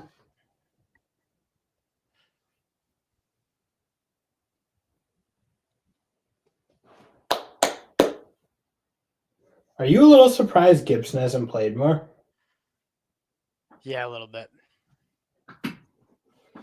He's true freshman, right? Yep. IMG Academy kid. What do you got here? Got to dial. Got to be schemed. Coach. They're going with the trick. He was down. Man, he got smoked. I'm surprised teams are getting fooled by that as much as they are. I feel like I've seen that play. Yeah, hasn't Texas called it? I don't even know if it's Texas, but I just feel like I've seen that play a lot. Okay, that was actually closer than I thought to the fumble, but I think he was down. That would be devastating. God, he got ooh, dude. No, he's down. The elbow's down. I'm quitting. I'm quitting the sport if this is elbow down. Jay, I'll be hurt to the bone if this goes against me here.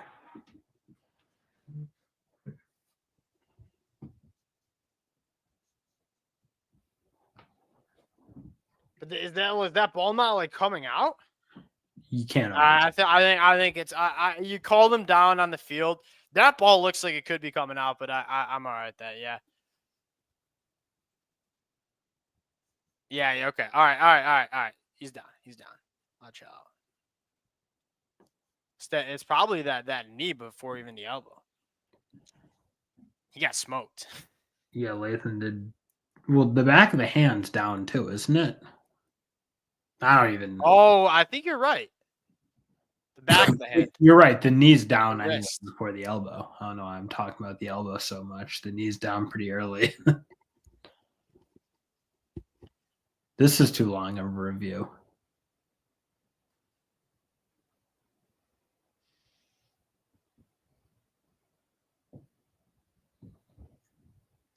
All right. Well, Arch is gone off the field. Gotta pay this off.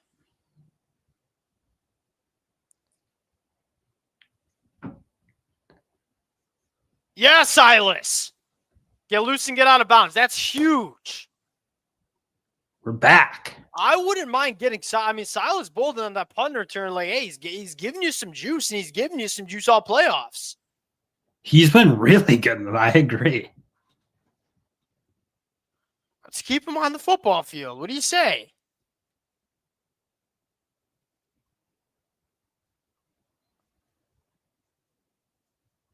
All right, red zone offense. Let's answer with a touchdown. Oh.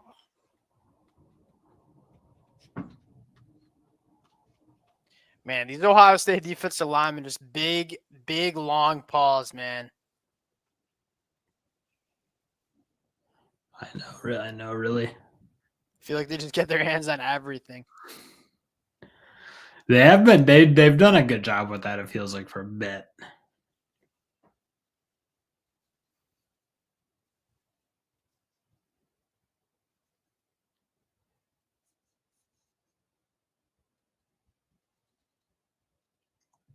Brian Day calling a timeout.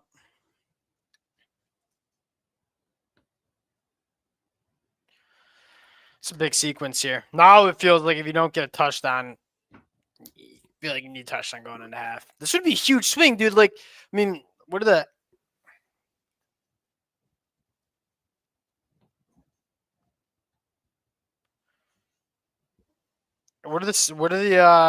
you got the total yards? You want to sauce a guessing?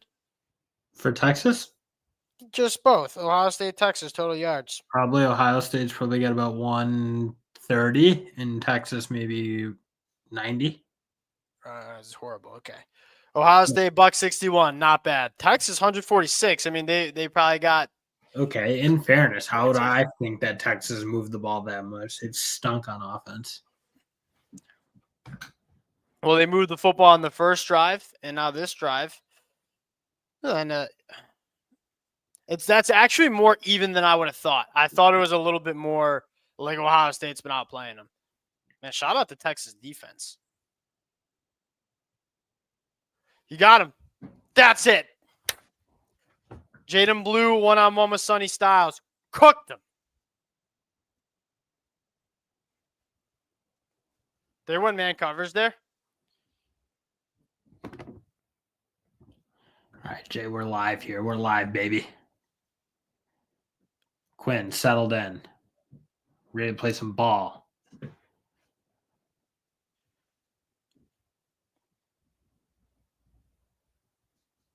I'm surprised Sonny Styles got cooked the way he did. Also, no Bird Auburn, by the way. We got a lefty kicker, and I do not like the look of him. Just a gut reaction. I don't really have any reason to say that, but I will say it didn't. Yeah, I totally agree. Tie at halftime seems like a massive win for Texas. I feel like they have not been the better team here. No, my energy is full back. I was getting a little hurt. Yeah, we might be a 1 minute behind here because we don't want to be like if anyone else is streaming on ESPN and it's a little delayed, we don't want to be like spoiling it for nobody. So we're a little behind. Jaden Blue smoked them. You probably like that matchup if you're Ohio State. I mean, Sonny Styles, former safety. I don't know. Jaden Blue's hard to run with. Sonny Styles still a big dude.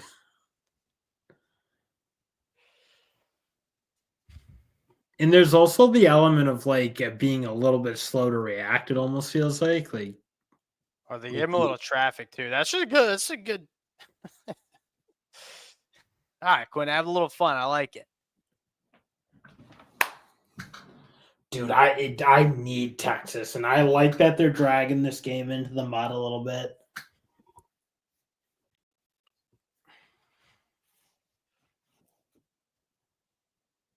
It's a good drive. Hopefully, you can get Quinn in a little bit of a rhythm here.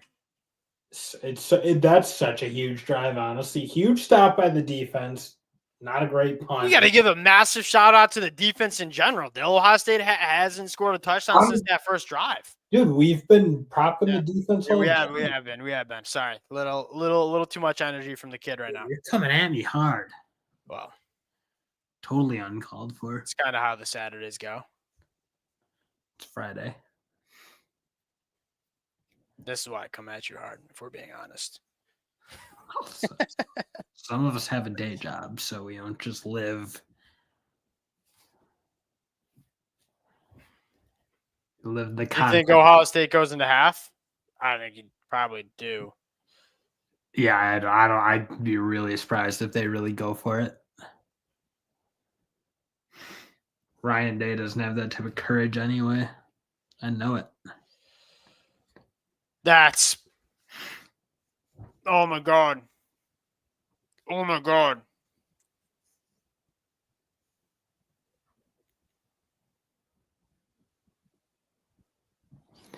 Just like that, we're killed. The vibes are right in the toilet.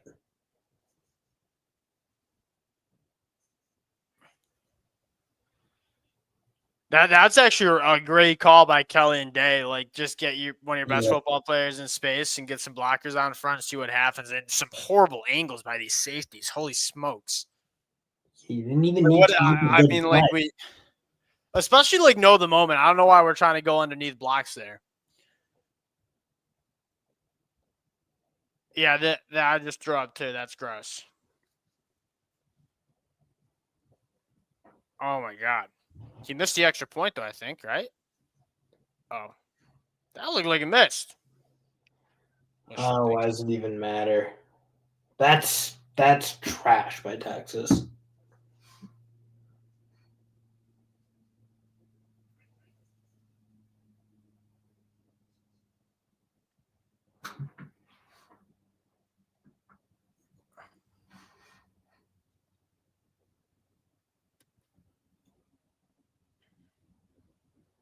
Like, that might be a little critical, but like Jaden Gilbo, like, I feel like you gotta like recognize. No, there was a couple really bad efforts there.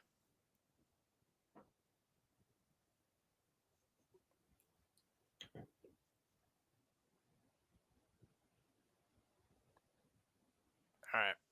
Well, we got to rebound it at the half here. That's so stupid. Well, did I go 80 yards to the house? It's gross. Beyond gross.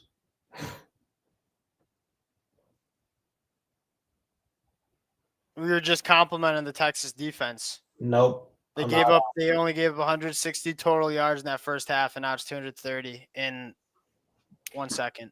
In one of the worst displays of football you'll ever see.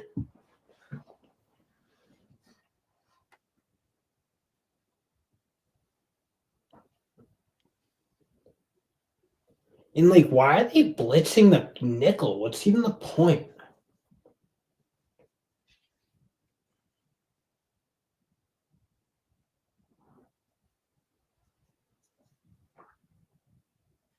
What are you gonna do? Now you got to get I mean, Ohio State's getting the ball coming out of half too. But what you gotta do is like say, hey, we gotta settle in here. Like as a unit, we've played really good. We had one bad drive and one bad play. Yeah, but it can't happen. That's gonna be quite the task, I'd say, for her Sark to get this team back. Yeah, right. I mean, like it just went from like momentum That's to got Texas it. to Ohio State and so quickly. It's not even that bad. Like I feel like you can live with like, yeah, okay, fine. That just wasn't a good half, but like that where it was kind of a good half, and then you just kill everything at the end. It's almost worse.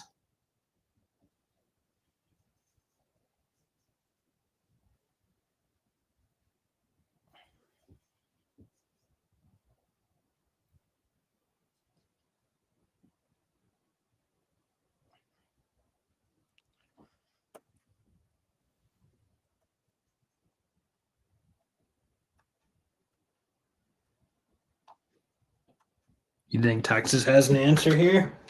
13 seconds, no. Something a little. I don't know. We'll see. Just hit it in 13. You think you just maybe air one out? I think you call time out here, though. I think you Why? call time out here. Why? Because the penalty?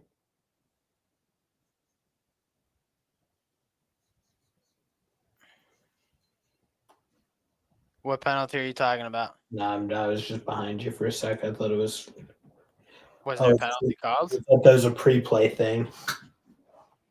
No, you call a timeout. You got one more. See if you can get another play. And I don't know what this new kid's range is at the kicker. The new kicker, though.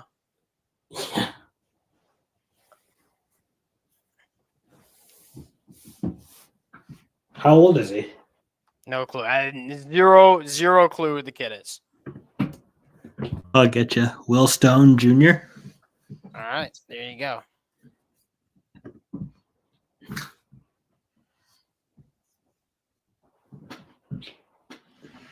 I think you're probably trying to answer, though. I know I like just to get some sort of momentum.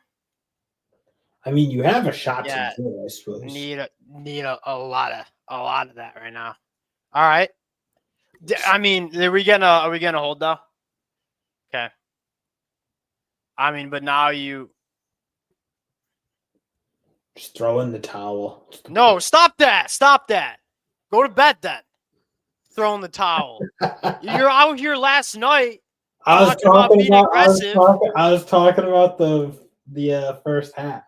No, I'm not. Why? No. What are you gonna do? What do you do here? They finally called a hold, by the way, worth noting. But what do you think you do here? You got two, like you throw a Hail Mary? I know Coach Stark's a heck of a lot smarter than you. You'll figure something out. Yeah, I get it. You could do the like the Georgia. Well, do you have to bring an arch for this? Why? Also, low key, that was kind of a smart penalty. It's a genius penalty. Yeah. Well, not genius, but like. Do you Why? Quinn's got the arm to get it there. Who do you think has the bigger arm, Quinn or Arch? I have no reason to think Quinn has a worse arm than Arch.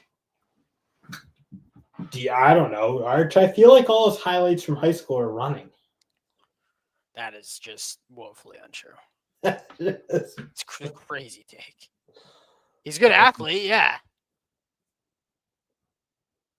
Jay, I'm hurt. Can you just let me be hurt for a? No, because you're out here saying throw in the towel. Well, they just. All right. They just totally took my body. Did they put in Jeremiah Smith here? Is the prevent guy? If I honestly saw him trot out there, I wouldn't throw the ball up because what if he catches it? Then what? Set your feet, let it rip.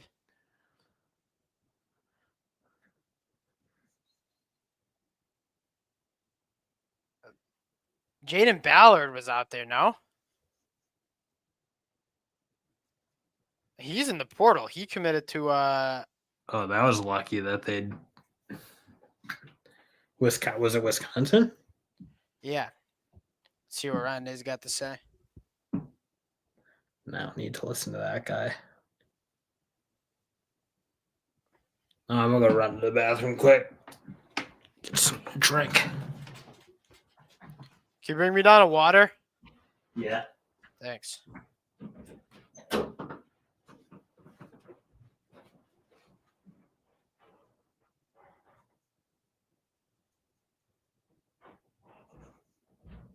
Anything we want to talk about? Transfer portal news?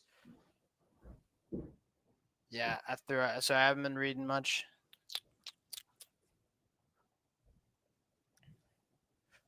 Look, I mean, I think if you're Texas, you're going into halftime and you know that your defense can hold up.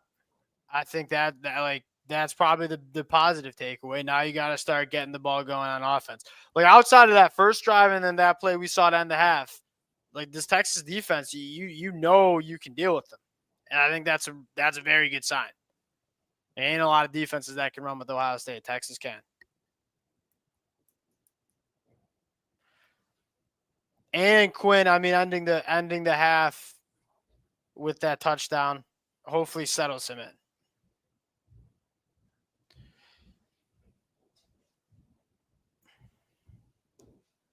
Thanks.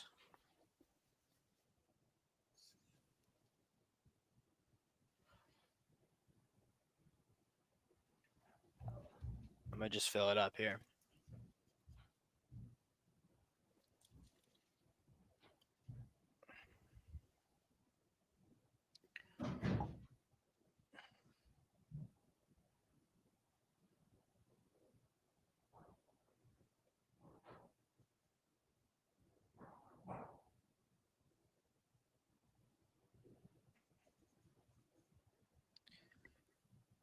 A third of Ohio State's offense came on that one play. Stopping the run pretty well, too. Yeah, Henderson, 3 carries right there. Ohio State's not really running the football that much, which I guess I don't blame them running that front seven. Yeah, you got to come out and get it stopped, 100%. I mean, you got it. I'm a little bit worried about that, too. Like, you had all the momentum, and then you give up a play like that, and just the momentum is zapped. You come out, get a stop, and answer. I mean, that's what you got to be preaching if you're Coach Sark, 100%. And your game plan on defense outside of that one play has been very, very solid. I mean, Ohio State's had 0 opportunities in the deeper third. You're starting to get some pass rush on Will Howard, starting to affect him a little bit. I think that's what you're is like, hey, you keep doing what you're doing on defense.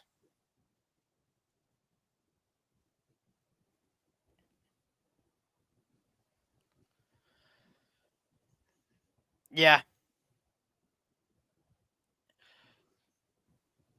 I agree. And I think if you're Texas, that one of the things we've talked about is that like Ohio State in those close games, they don't always play their best football. Like when they got close against Michigan, didn't play the best football in the second half.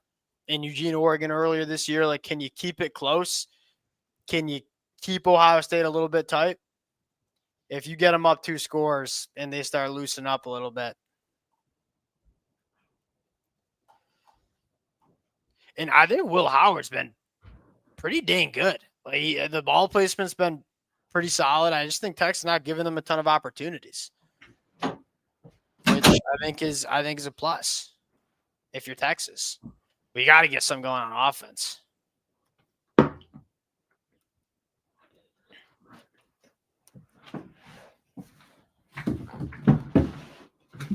starting to sweat though with this jersey on.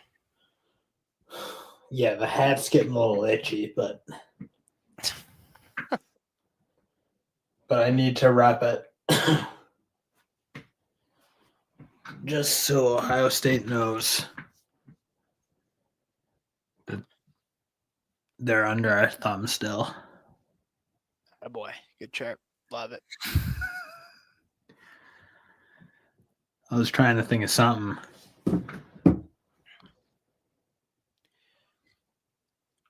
Wondering who enters the transfer portal from Texas and Ohio State when their season ends. Great question. I would go with Texas. Isaiah Bond seems like a pretty obvious answer. I wouldn't be stunned if there were a couple good offensive linemen from Texas. Well, they're all going to get opportunities next year. No, like a Texas is Hudson, graduating a bunch Hudson of them. maybe.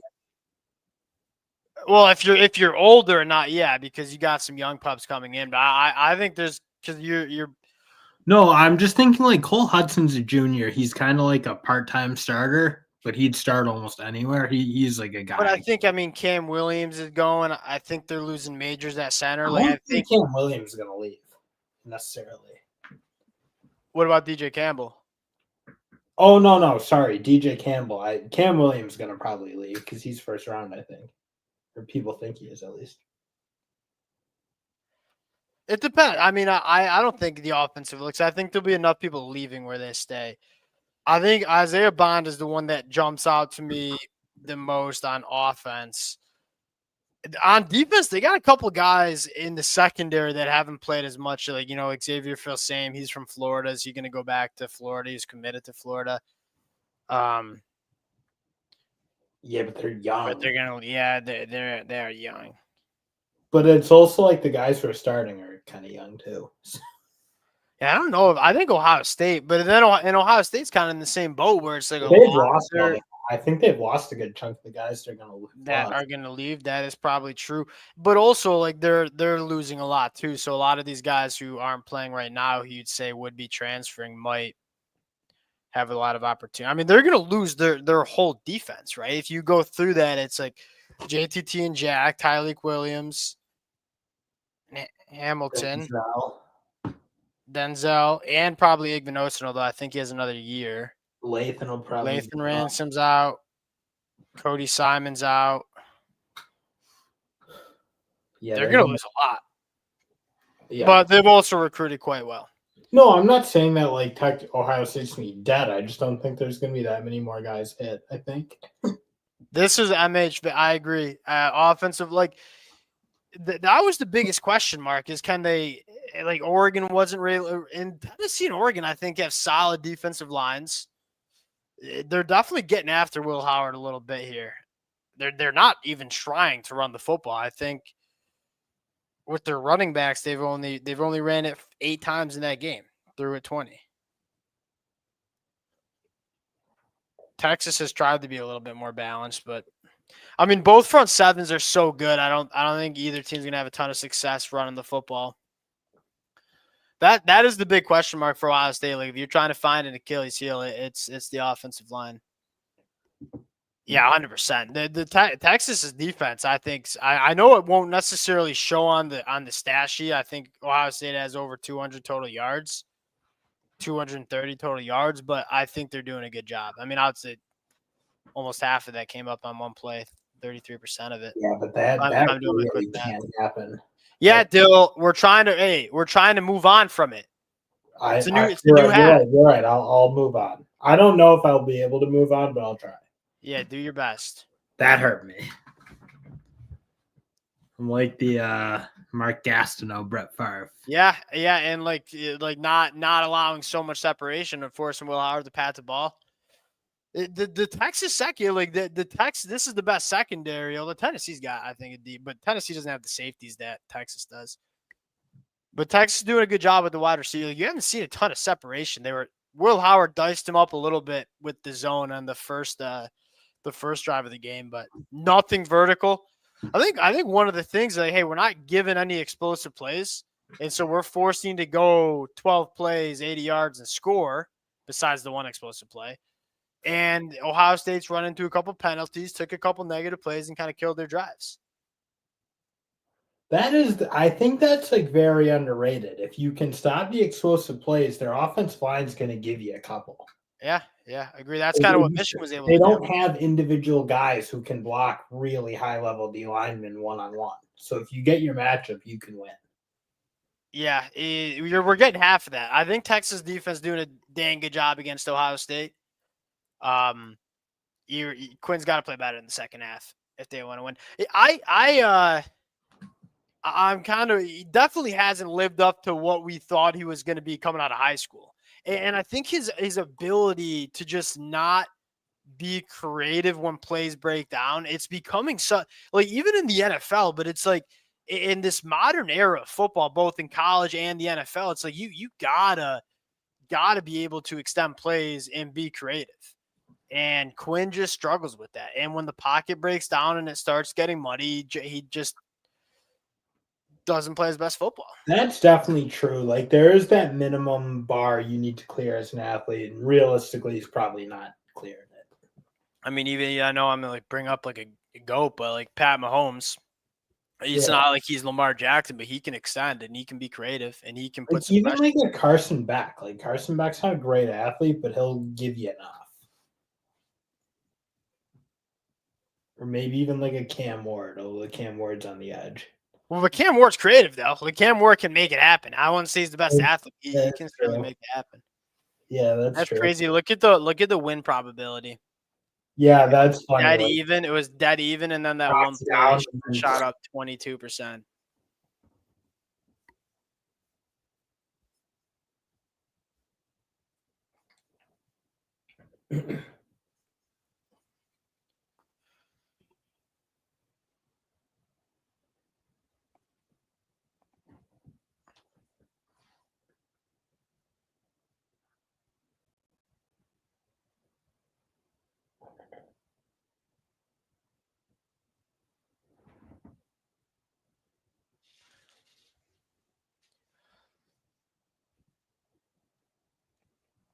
They don't have Lee Corso on the desk for the. Yeah, I mean, I'm trying to think if I've even watched Cam Ward, the 0-star recruit.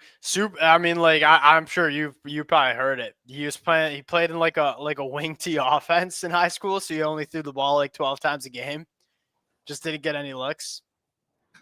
It's crazy. Imagine being a high school coach, but like, well, they probably been running the wing T for like 25 years, but like you got Cam Ward at quarterback, like all right, running the wing T. That's crazy. You got Cam Ward on your high school football team. Who will have the best run game next year? Let me think here. Miami's going to be in that conversation. I think, yeah, great. Texas is probably going to be there because they'll get. I'm just going to see who comes back. Yeah, they'll get Baxter back, and assuming Gibson can kind of like step into that, being that guy. You got to think more offensive line, I would think. So it's like if Calvin Texas is going to be that. Yeah, line. I agree. Miami's a great pull. I think Miami's because they got a good offensive line. They got two good running backs. Now, how much are they going to run it? They just didn't run it at all with Cam Ward. They had to. Penn State could be up there. If one of those back stays. Notre Dame with Jeremiah Love back, 100%. And the young O-line taking another year. Okay, final answer, probably Notre Dame's got to be up there. Although, I don't know who's Carr, you're not going to have Riley Leonard at quarterback, but I think still they're going to be tough to deal with. Because that Notre Dame offensive line, although struggle a little bit in pass protection, they kind of get it going run blocking a little bit. Yeah, and they were young. That's what I'm kind of thinking. Here's another fascinating question. I like this question. Slight change of subject. Does Colorado return to being Colorado in the Deion experiment end, or will he continue to help improve them? That's a great question. I think it's going to be really tough to do what they be as good as they were this year, just because people sleep on how good those two were. Shedeur and Travis. I don't think anybody sleeps on how good they were. It's just like that's like there's no way you replace like Kaden Salter's solid, he ain't Shedeur. Yeah, that's just don't replace Travis Hunter. And they haven't recruited the high school ranks quite the way I kind of thought. Like, look, I knew the first year Coach Baum took over, it was, hey, we got to just retool this roster. And so they hammered the transfer portal, got the roster better. And then they took another step in 2024. The problem is they're not doing that same thing in the portal this year. Like, I think they're solid, but I don't think Kaden Salter, Shedeur. I think you still have question marks on the offensive line. Certainly question mark. Like they better get it going in the portal over the next couple of weeks if they want to continue to improve. Because I think that the team as of right now on paper to me is getting worse from 2024 to 2025. That's probably my take on it. Well, because you're right. The portal haul won't be nearly as last year's portal haul was great. No, people are sleeping on it because the first year Coach Prime's portal haul was a lot of players, but not a lot of those players that were all that good. Last year, I mean, you talk about BJ Green was second team All Pac-12 at Arizona State. I mean, Dan Hayes was second team All ACC. Nikai Hill Green was a very solid linebacker. Preston Hodge was very solid at Liberty. They made a couple of really quality offensive line additions. The portal haul last year, like that was a bunch of like legit quality starters. But they're losing a lot of those guys, and I don't see a ton of quality starters coming in. So we'll see. Agreed. It's just I just don't know how you. It's impossible to replace Shedeur Sanders and Travis Hunter. Like you just can't do it. So now the team around them has to elevate, and I don't know if they've elevated enough. Probably my final take on it. Well, the Big 12, no sleeper in the Big 12, since we're talking a little Big 12 football at halftime, Texas Tech has made some really nice additions in the portal. I'll pull up their transfer portal haul. And I like their quarterback situation with Morton coming back. And they got a young kid, too. I'm blanking on his name, Will Hammond. Do you think they were ever actually in it for a back? Because I feel like I heard his name. Nobody was in it besides Miami. That was 24 hours. No contact clause in the portal. Yeah. No, they definitely were not. I mean, you look at like 3-4 quality offensive line additions. Quentin Joyner is a dude coming from USC. Lee Hunter, a guy coming from UCF. Bryce Pollock, good player. From Mississippi State, yeah. Well, I mean, he was highly sought after, I feel like. I think they'll be good. You think Arizona State's as good as they were last year, though? Yeah, because I think Dillingham knows. I'd be stunned if Dillingham's there for more than 2 years, but Dillingham's a really good coach. They're going to get Levitt back. Scadaboo's big loss. He was monster, but I think they'll be fine. Levitt's a dude. Levitt's. I'm very, very interested that okay, we're gonna go through spring practice here, and you already heard the rumors of people reaching out to Levitt. But like, there's some teams go through spring practice, like a Georgia goes through spring practice, Gunnar Stockton, and be like, and then like. But do you think there's like perhaps a chance that Arizona State's got enough energy around it to be able to like? Yeah, no, I agree. Yeah, I mean, it's a big school in a very wealthy city, I believe. Arizona, that's a. I don't know if I go as far as say it's a sleeping giant program, but it's a big school. You're right. It's an attractive campus. And there's a lot of really good high school football players from California that are moving out of the state and they're going to Arizona. And so like, there's some decent football players in your backyard that you can recruit from too, along with going up to California and grabbing some of those players. Speaking of the Big 12, does Utah's quarterback get another year? If so, if he stays healthy, does Utah run the table? No, I'm kind of out on them too, to be honest. Like as just like because they sucked me in this year. And then Cam Rising didn't play. I'm out on Utah too. Did they grab a court? They grabbed though that New Mexico kid, Devin Dampier. He's kind of a electric factory. You think they can get a little Diego Pavia magic? It's Diego Pavia vibes. Yeah, and I mean it's not New Mexico State, it's New Mexico, but still, he's kind of fun. It's close. Yeah, we got Dampier believer. Let's go, Devin Dampier. I bet on a few New Mexico games in sicko mode, and at the very least, that kid's fun to watch. Like, and I think he's still young. I think he was a true sophomore this year. Yeah, I'm a Devin Dampier believer too. He is fun to watch. It's gonna look different, man. The Utah team's gonna look a little different, but it's gonna be fun. Big 12 is just the ultimate crapshoot. I still think Kansas State's at some point going to take that conference and be I do think that's the best program in that conference. Avery Johnson just needs to not turn the ball over so much. I mean, Yeah, it's a solid program. Avery Johnson did not inspire. I was Well, very you young. look at what they've kind of done a sneaky good job in the portal too. Have they? Let me take a look here. Now there's a little bit of an issue. They're pulling backups from good teams like Gabe Powers from Ohio State, and That's not, but that's like meant to help. I think that's like a Kansas State. decent way of doing it. Yeah.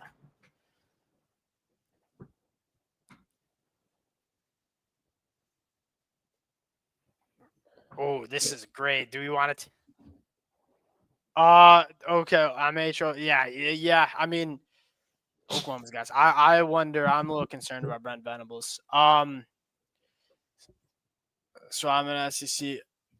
Over the next decade, does the Big Ten prove to be the better conference than SEC, or do they two swap a lot and dominate it? Okay, so there's definitely like in my opinion, right now we're seeing like the Big Ten and SEC are like clearly the two top dogs. What conference are you taking over the next 10 years? That's a great question.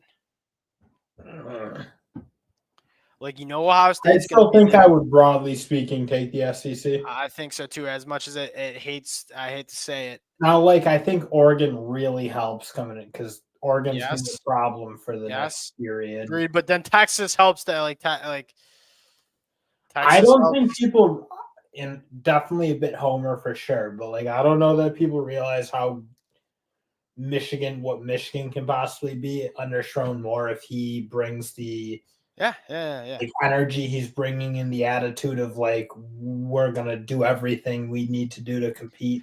Maximize the program. Like it never felt like with Jim, as good of a football coach and like player developer and program builder Jim was, it never felt like Michigan was maximizing its power on the Like recruiting flexing Michigan talent until in terms of talent acquisition.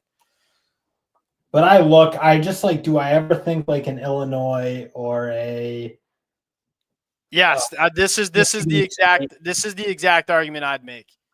Like top 4 to 5 teams, like pretty, and you could even argue that the Big Ten maybe was a little bit better this year at the top, but the depth of the SEC is probably better than the because realistically, like like a team like South Carolina or Auburn or I'm trying to think like even Florida, like that mid of the Big Ten or SEC this year. Those teams are going to be at the top of the SEC next No, year. no, I know, but like we all know Georgia, Bama, LSU, Texas, like those teams, like, but like you're right, like that middle tier is going to try equivalently as hard as everyone else. Well, yeah, and they're just straight up better And programs. I'm not sure Michigan State, Illinois, Iowa, Wisconsin will ever like really try to compete in that way. All right, we're back. All right, I'm over the screen pass. I've decided to move on. You're over it? All right, we're back involved here. I'm not totally over it. Now they're showing. They're showing they ain't helping the boys get over it. But I'm really trying because that hurt me bad. Yeah. All right, hey, 3 and out here. We need it. My vibes were sky high for a second. Yeah, super high. And they just cut my knees out. All right, there we go. I would like to see Will Howard's hand again. That thing's a. Yeah.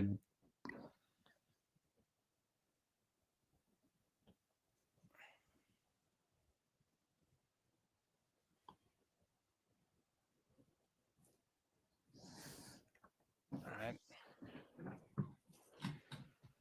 Get a little first play call for Ohio State there. Whatever, Chip.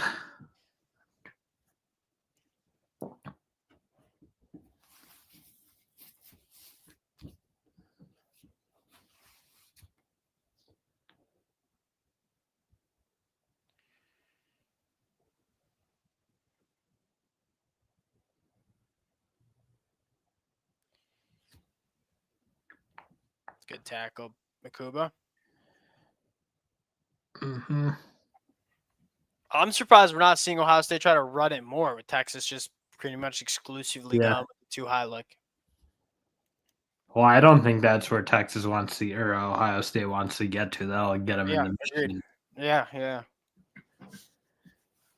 Kind of like how the Michigan game played out, where it's like we're begging you to run the football, and Texas probably wants that game to be played a little bit in the phone booth. That, I will say they're not Michigan in the did I get a inside. person up there? What? I thought there was a little movement. You seeing penalty ghosts? Yeah, maybe. Tend to do that when I'm watching the Bucks. Jeremiah Smith, 3 receiving yards today. Non-factor. Yeah, I mean, he had the one shot to make the touchdown. He missed it, but pick. Yeah, Benda. Let's go, baby. All right, we're in their head now, Jay. Head's back on. Vibes are immaculate. Let's go score. Let's go score. That's terrible. We need him to give us that. He's just, I don't even know what he's thinking.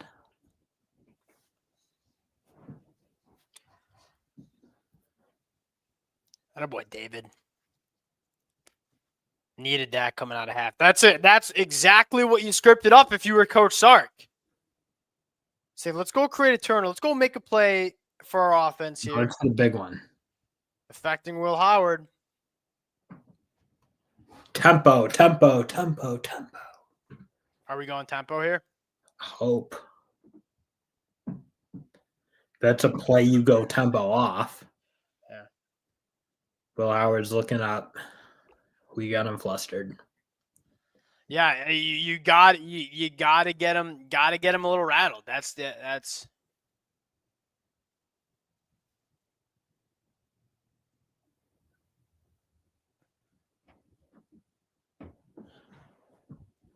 hard defense to run on. Let's go. This is Good to have true. you back. It's back. We're back. All right. We are back. Is that the hangover? Yeah. That's where I got it. How's JTT looking? We didn't see him a ton after the injury. He really got some heavy tape on it. They really taped the. Looks fine. Yeah, sure does. All right, back in third. Looks fine, Jay.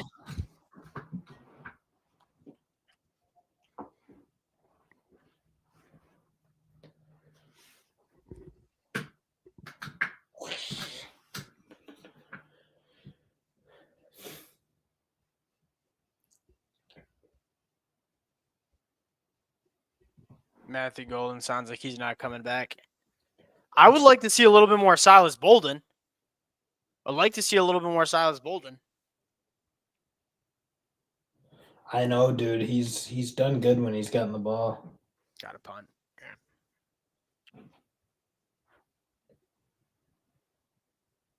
God, can Texas just have a sense of the moment once? Yeah, that seemed like a drive you wanted to.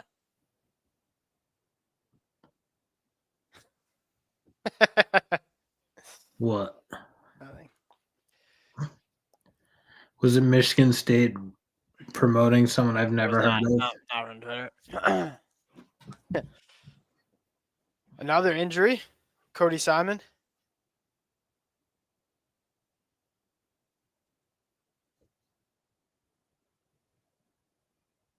So who comes in? CJ Hicks? No, I think it's gonna be Arvell Reese, dude. Arvell Reese has been mostly playing. See how bad it is.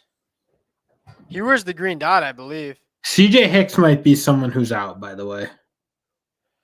I think he'll transfer out. Yeah, I'd be surprised if he sticks. He's just a guy that hasn't really put it together. No, I'm not saying it's not a bad thing for Ohio State, but like you're starting to see now the Arvell Reese's the world play over him. Like I think he'll be out. Appreciate you, Based. Appreciate you guys. Y'all know I have a fun time talking USC. Who you rooting for? You root for the Big Ten. You might be rooting a little bit more Big Ten. No, we gotta be rooting against the Buckeyes, dude. Hey, he got.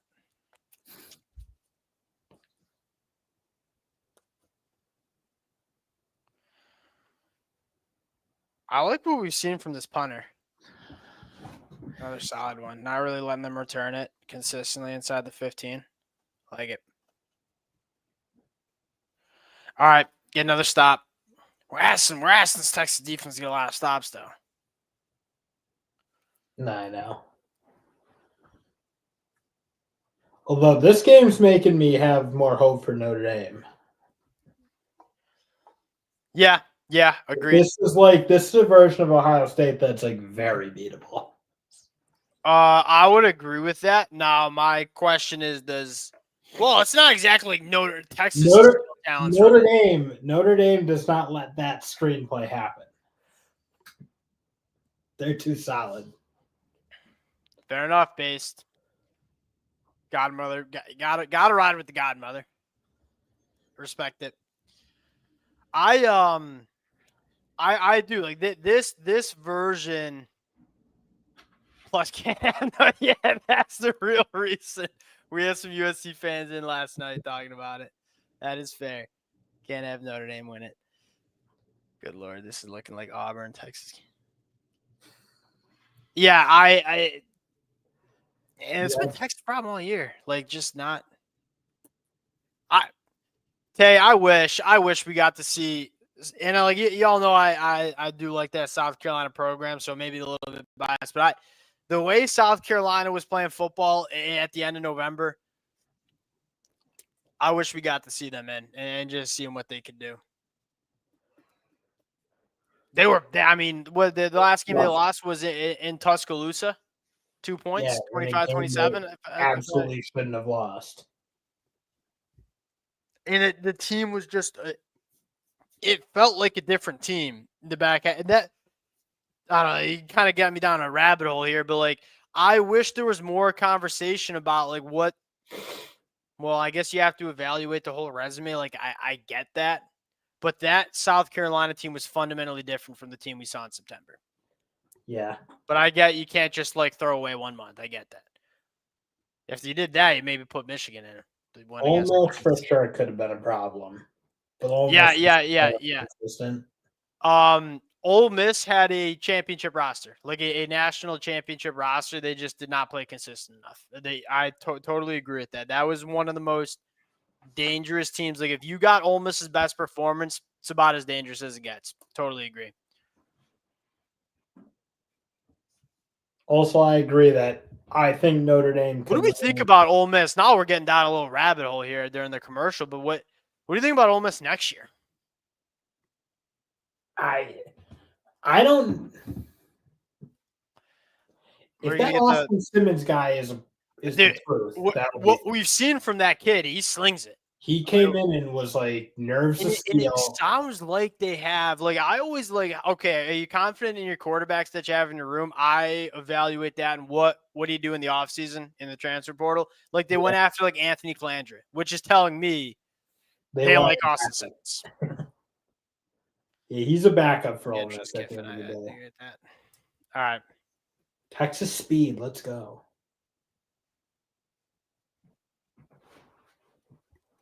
Love it. See, like that was like the kind of play that got Oregon in so much trouble. They just couldn't rally the football. Yeah, exactly.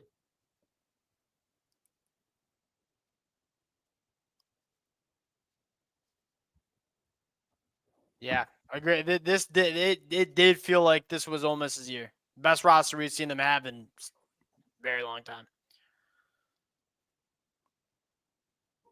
Come up and tackle. Come up and. We got third down. You think they just go under center? Yeah, probably.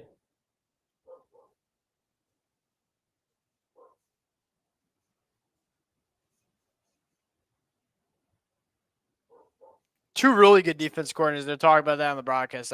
I agree. All right. Come on, Big Bill Norton.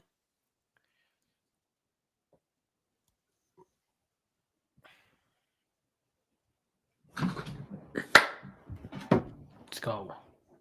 Let's go, Ben. Yes. That Texas team speed, baby.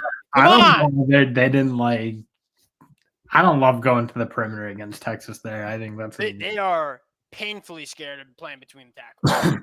Like they haven't really done it all game. See, that almost feels like Ryan Day getting in his head again, where he's like, well, now I can't ever go in between the Sure. I mean, tackles. Will Howard goes like 6'5", 245. That's what I was thinking. And it's not like they had like a really tight defensive line formation.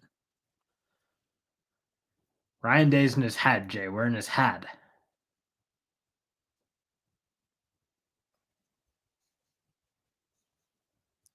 All right, Quinn. Dial it in. All right.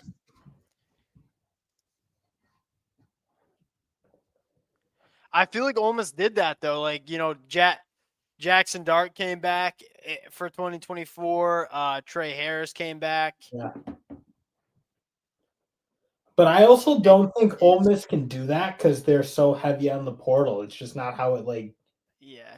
You don't have that like allegiance. I almost feel like. Like even Michigan had it in 23. It's like they'd been building all together, and then I feel like it's easier to convince guys to come back. How long Venables fired till he returns as Clemson's DC? I feel like that's what Dad was waiting. You might just not hire DC this year. Just roll out an analyst. But the Clemson fans are talking about that too. I think that's certainly. I mean, like, what do we think about Brent Venables going into 2025? There's a chance if they play poorly this year, he's gone. Yeah, I agree. I agree. Like, what's so frustrating is like that defense finally put it together. You know, it struggled early, kind of going through that adjustment period. Oh, it's painful. And they were awesome this year. That offense, just the offensive line was a disaster. That's why I'm like sneaky high on Jackson Arnold in a way. Like, there's just like, name me a quarterback that would have ripped it up with Oklahoma. Like, horrible offensive line, no pass catchers. He's also like an awesome runner. Like, I've been watching back some like Oklahoma games because I feel like I lost touch with them a little bit later. Yeah, I did too. I checked out on Oklahoma. He's like a very good runner, I think. Yeah, he's a good athlete. He did struggle though. I'm not trying to. No, the picks were gross, but like. Like he didn't play good, but there was just no help there. They could not run the football. They're consistently in second and third and longs, and they could pass protect. And then all your pass catches are injured. We'll see if they can get it going. I do think John Mateer is a legitimate difference maker, though. I think he's. Who do you take, Carson Beck or John Mateer? John Mateer, I think. You think? Yeah. Dude, John Mateer, like he was great. This is kind of a cop-out answer, but I feel like it's a good fit with both. Like, if you're Oklahoma, you need a little bit more of a difference maker from an athlete standpoint who can maybe take over a game more. I think John Mateer's that guy. And Carson Beck, like, if you give him the Ferrari, he can drive it. And I think Miami maybe needs like one more pass catcher, but that offensive line and run game will be there. I don't know. I feel like they've recruited that position so well. Yes, Mike Norvell is scorching hot. Sorry to interrupt you, Dale. But shout out him. He got that deal. Well, yeah, the buyout's insane because they signed him. Great work by the agent there because the agent was like, "Hey, Alabama's kicking around Mike Norvell," so Florida State goes and signs him. They like panicked. But yeah, but I just don't know if you can get rid of him. I do like the staff that he brought in though, so we'll see if they can get it going. That was a disaster though. Pre-snap penalty right off the rip, not good. The second we have vibes. Hey, stop with the vibes getting killed every play. This is a football game. It's 4 quarters. You're like riding a roller coaster with you. That's normally me. I'm a coaster guy. I've always been a coaster guy. I feel like you used to get mad at me when we were kids. I'd be a little too. That's because you're only on the downslope. You never get. Yeah, I get a little negative sometimes. That's probably fair. Oh my God, Quinn.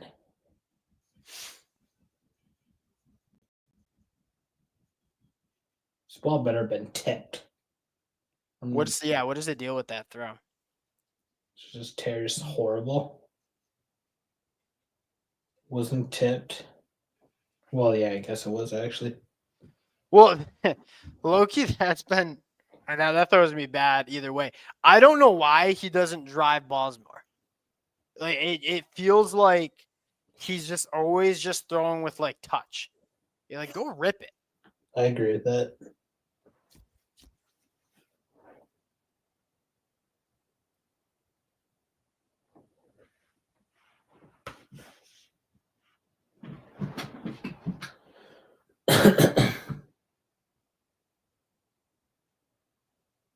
All right, Quinn, let's go.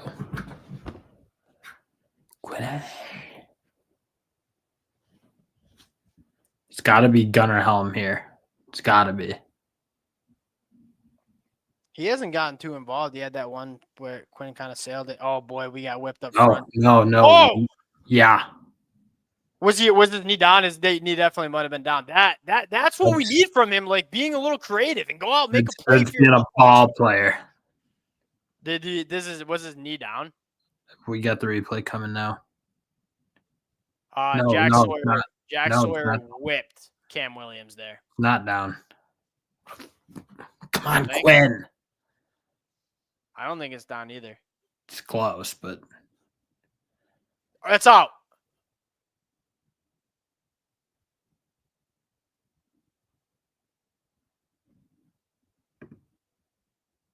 Yeah. Wow, that's what you need from Quinn, though. He starts to follow him. This is really close, though.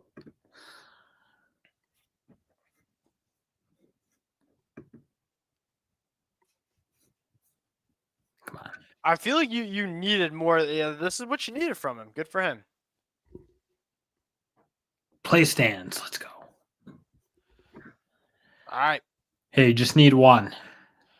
That's huge. That was a great pass rush by Jack Sawyer. That's Jack Sawyer's he's turned it up. He is really taking that Michigan loss personally. You can tell by the field, but not letting them plant their flag.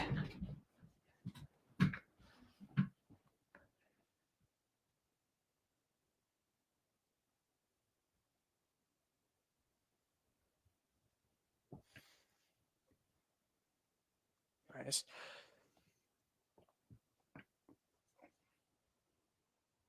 That boy. All right. Quinn's starting to make some plays. Yeah, stepping up into the pocket. Did you see that? Yeah. Like we weren't doing that. We weren't doing that. He looks like he's like ready to compete at least.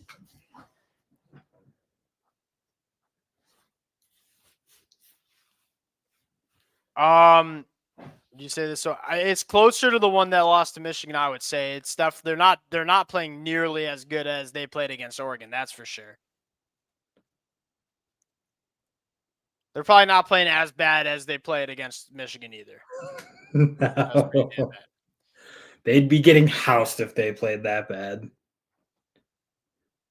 I mean, Texas fed Michigan at like, I guess, the fullest strength. Yeah, and I agree. You give Texas a lot of credit. Well, Texas is good. They've just not played good off. Yeah, they can't get it going on. This 3rd and 3 here. This might be 4 down territory too. Yeah, they might run it into this. Good tough run. Good tough run by one. Boy. We're getting it going here. DJ Campbell's back too. Interestingly enough, did he go out for a little bit? Hudson played a few drives. Your podcast sucks. Mean. It's taking a big old dump on. We're not great. We're not great play-by-players. That's for sure.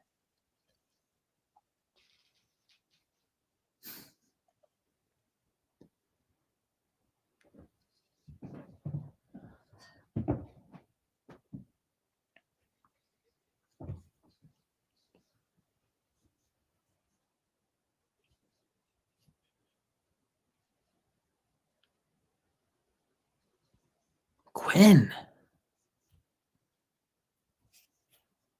I wouldn't mind seeing something get downfield a little bit. Get a block in the back there? What are you talking about? Nice. Yeah, but hey, we're moving the ball. Nah, you can't move the ball. Luke. Appreciate you. Yeah, I mean, hey, you're moving the football down the field. That's that. I mean, we'll take it. Yeah. Quinn's extending plays, managing pocket a little bit better. Not really extending plays, but he's managing the pocket better and get the ball out. Oh, Weiser. Big guy missing the hole. Take it.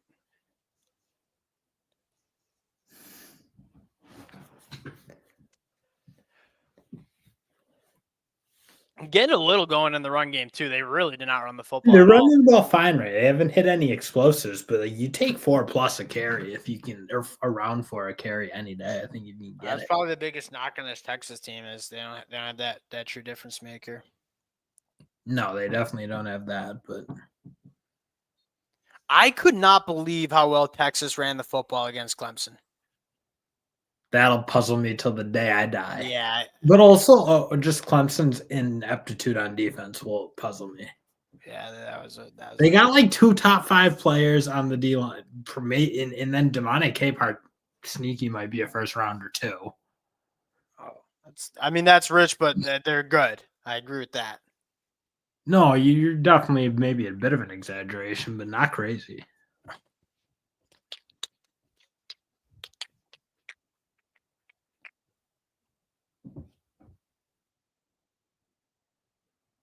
God, they're getting their hands up, man. It's sickening.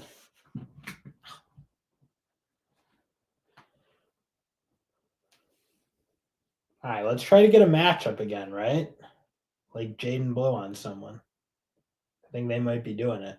Yes, they got him. They got him. They did the same play. The same play.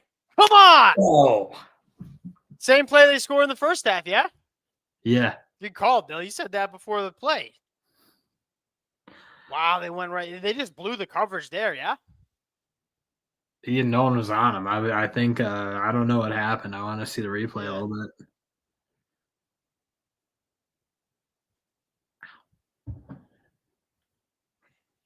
All right, horns. Let's go. Dallas is jumping. I want to see the replay. I want to see it too. That snap stunk. Easy. You're going right back to the negative vibes, talking about the snap. What happened here? I don't know what that. Like, do you think there's just like style stuff? It was man coverage. Styles just blew the assignment, I guess. What do they call that? Like a green dog when you're covering the back? Yeah, but if he stays in blocks, I ain't no defensive coordinator, but if he stays in blocks, you go blitz. But if you didn't even try to block, you just released. Attaboy, Sark. You probably got to go back to that one more time at some point, right? Yeah, I think because it's worked twice. I want to start doing the. I don't think Ohio State's built for playing close games. I think is the real problem. Well, as we've been saying, can you get them into a third quarter close game where they get a little bit tight? I think there is so much pressure on that team and on Ryan Day and on everyone around. Like they can't live with it. And you do feel like you all came back. You got talent for talent. Name me a team that has a better team than Ohio State. Talent to talent.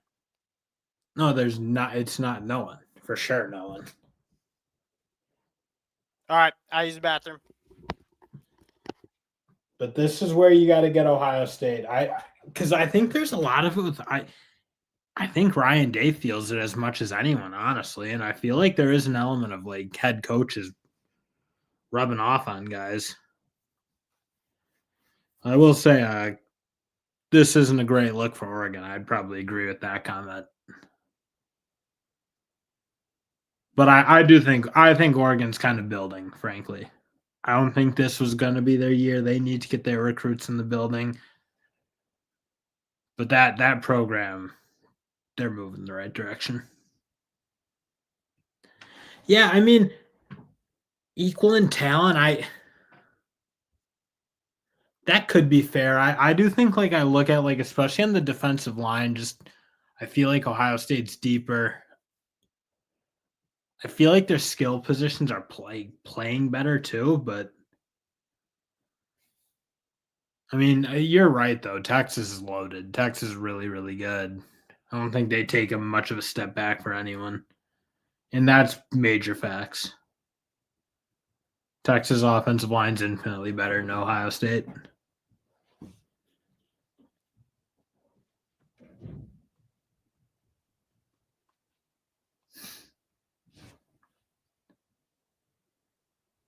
I think Texas is a lot better than they were last year, personally. Mainly because their defense just like got better. I think the coaching staff there did a really good job with that defense, and they've got them playing up to their talent a little bit more. Yeah, the King Malik, 100%. I was super surprised with the narrative all week that Ohio State was just going to blow them out. Like Texas has the guys, and they match up relatively well. They can give Ohio State some problems, and they've done with 2 high safeties, giving them light boxes, and Ohio State does not want to run between the tackles on this defense. I agree. I was very, very surprised with how many people, and look, Ohio State looked awesome. So like, I don't necessarily blame them. I took Ohio State, but I was surprised that so many people thought it was going to be like a blowout.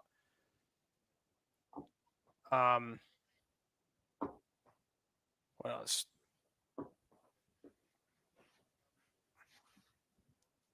What was the question about Texas being better next year? Yeah, or better. No, better than they were last. They did. Yeah, I'd say yes because they returned the whole offensive line. They're Yeah, probably not as good at wide receiver, right? Because you lost AD and yeah, that but Burner. AD Mitchell didn't play good ball for them. You'd be their wide receiver 1 now. Over Golden. Yes. Who's the why Xavier Worthy? Xavier Worthy was a horse. He was so good, I thought. Yeah, little Oregon US. I love it. No, the secondary is so much better. Like the secondary last year for Texas was a problem, and Washington just diced them up. The secondary this year it's one of the best, if not the best, in the country. They're second. And I think there's that element. Like they returned a good chunk of that group. Who was super young last year. Like Big Ten coaching is horrible, top to bottom. What? Coach for coach. Let's see here. I don't know. Like the thing with Ryan Day is, has he underperformed with some of his rosters? Yes, but he is consistently, and part of being a good coach is like building rosters, and he's consistently has national championship rosters. Sherrone Moore's too early to tell. James Franklin, that might be fair. He seems like that could be a little fair. James Franklin's afraid of dog. I love Dan Lanning. Lincoln Riley's got a big year ahead of him here. USC fans, what are the vibes with Lincoln Riley? In your take about it going into if he doesn't win 8 games, I think that's a major problem, personally. Yeah, 8 games, 100%. I mean, you brought Lincoln Riley in to like go compete in college football playoffs. Like, that's why he left Oklahoma to come to USC. And he's making money that says he should be doing that too. Yeah.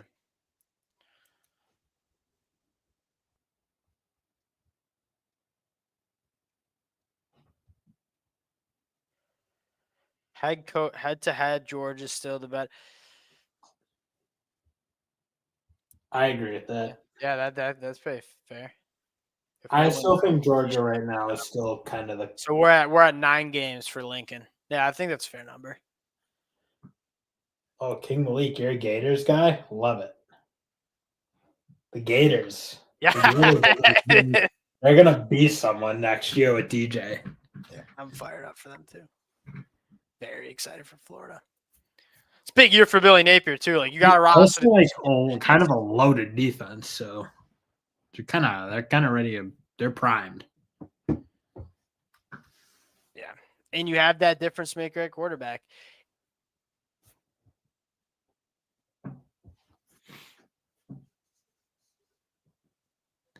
All right, here we go.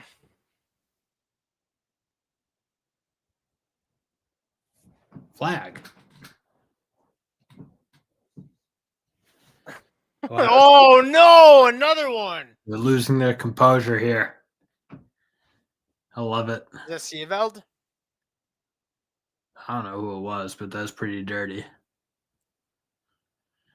That's two. That's two. After the play penalties for them. Yeah, it just wipes off the whole gain. Yeah. Now they're lucky that was a first down. Yeah, because that's like a drive killer. Drive That's, killer, yeah.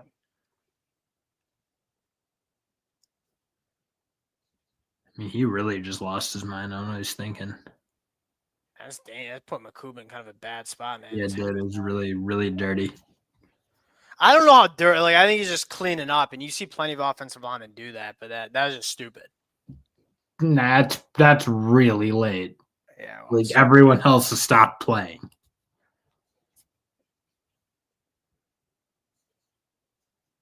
yeah, man. If that was if they didn't have first down, then that'd be horrible. That just erases the play essentially. Wow. Broughton, let's go, baby. Brought the ball arrow for that. All right, we're jumping now, Jay. We're jumping. Just beating Luke Montgomery clean. It's really lucky he didn't. Okay, is it just me or these guards lining up super off the ball line of scrimmage? Pay attention to it. I don't know if I'm just. I'll look. I don't know why they would want. I would almost feel like.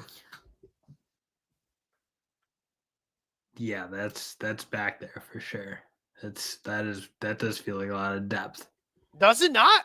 Because that's like a It foot. feels like they're farther back than the tackles. Yeah, I would say that seems far to me.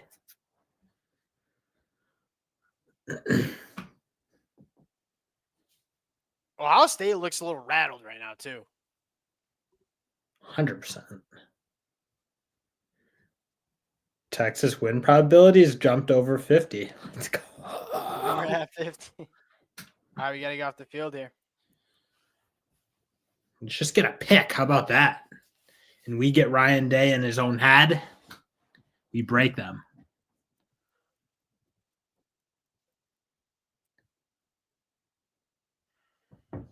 All right, let's see this pass rush here. The average yards to go for Ohio State on third down is 10.3. They're getting late again. Let's go. Let's go.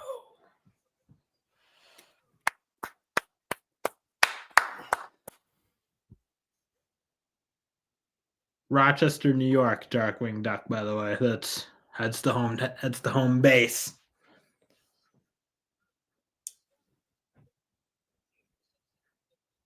I actually spent some time in Florida. I spent a year and a half in Florida, year and a half in Nashville, Tennessee. I found my way back up to 10-degree weather, freezing cold. The spot. I gotta get back to Florida. Yeah, at least we have garbage plates. Yeah. All right, what do we got here?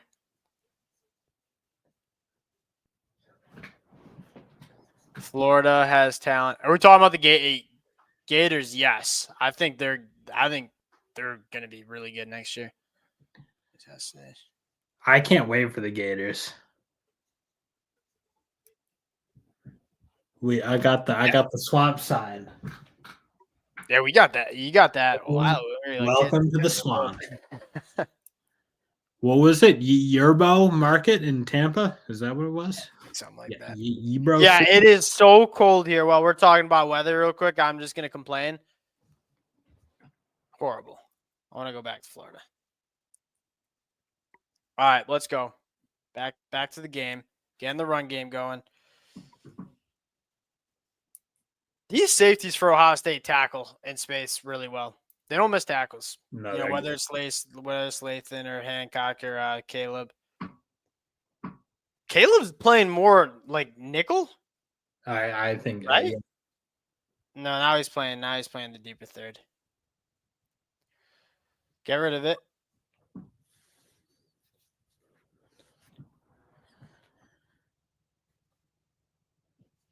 You just gotta dirt that, I feel like. Yeah, I agree.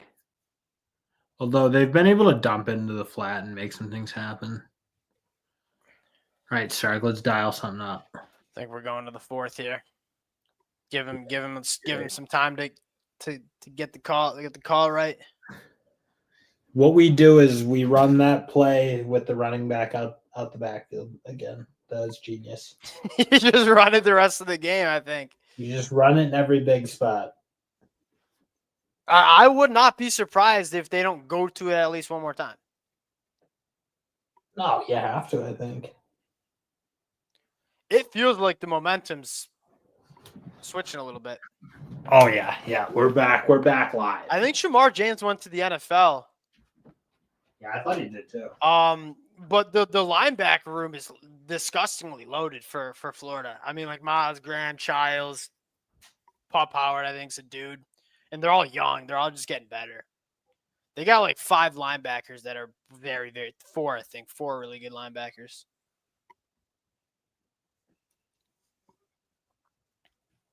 Yeah, we should do a little. But I by the way, I'm a huge Shamar James fan. I believe he did. He might want to double check me, but it's so chaotic this time of year with the transfer portal and NFL draft. But I'm pretty sure Shamar James declared. I love him too, though. That's a great shout out.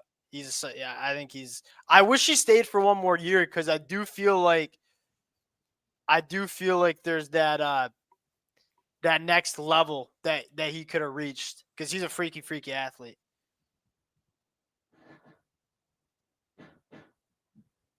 Yeah, the returning production for Florida is disgusting, and they're all young players that are getting better. And then I think the biggest storyline for Florida, you're returning pretty much the whole offensive line besides Crenshaw Dixon. I mean that's the position where you want to return guys like have that continuity. And I think like Jake Slaughter, like low key one of the best centers in the country. Couple guys getting better. Najee Harris, Damian George is like actually a solid guard. He's not a good tackle, but you think Damian George is going to play a lot next year though?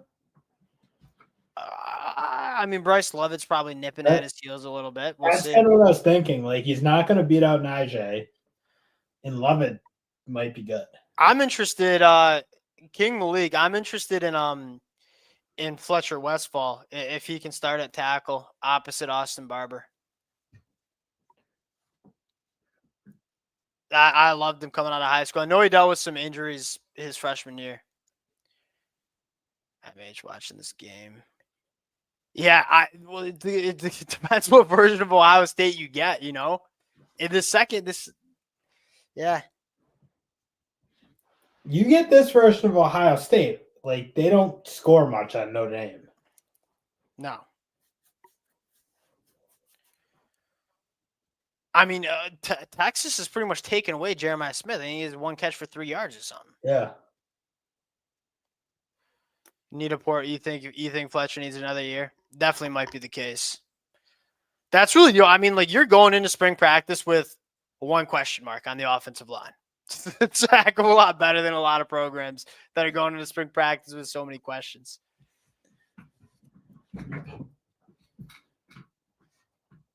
You think?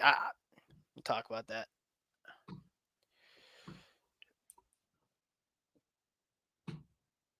Third and 5. Matthew Golden's back. Not catching the ball, but God, Quinn's got to make that throw.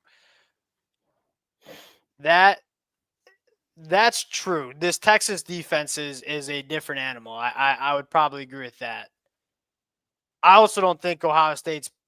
Well, I don't know. Will Howard's played decent football. They're not blocking Texas up front lately, which is a problem. Dude, if they can't get the ball out really quick, they can't block people. They're just like elite defensive line. You can't convince me that this offensive line can like play normal football when they can't be really rhythmic and getting the ball out.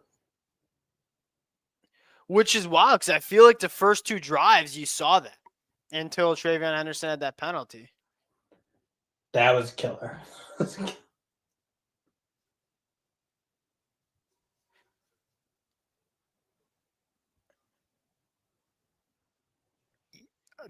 Can Notre Dame take advantage of the offensive lines? Probably.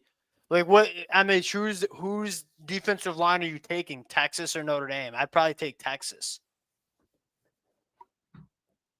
I don't know. I think that's really tight. I think I'd take Texas.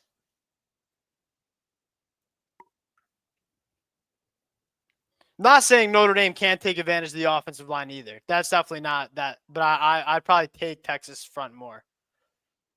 They're starting to move the pocket here. Yeah. Like, no! Yeah, I thought their feet just got tangled. Well, he probably gave him a little tug out of the break. I'm guessing we'll see a replay because they're not complaining that hard.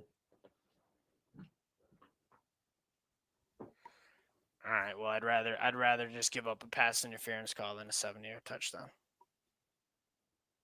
Yeah, I grabbed him a little bit. Yeah.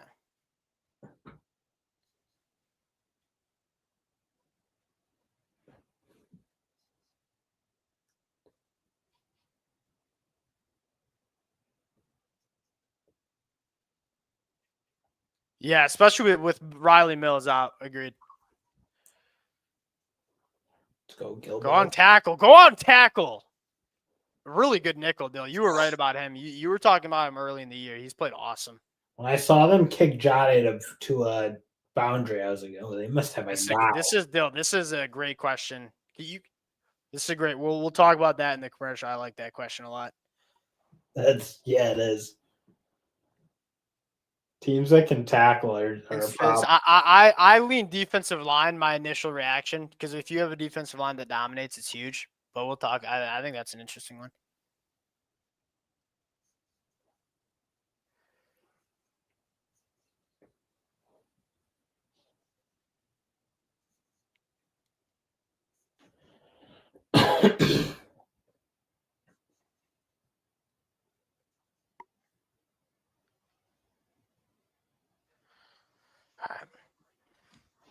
Big play here.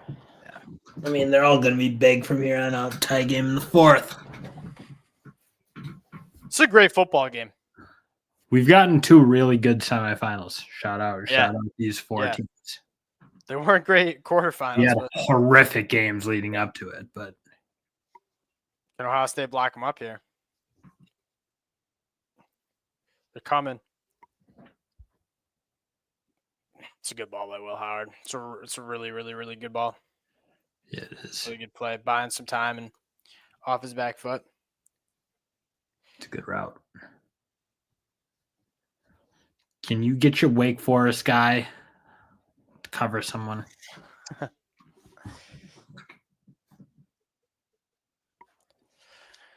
Carnell Tate. You see his stat line 7 for 87? Hell of a game from the kid. Kind of quiet one. Well, they've been nickel and diming, so yeah, I guess it would be quiet.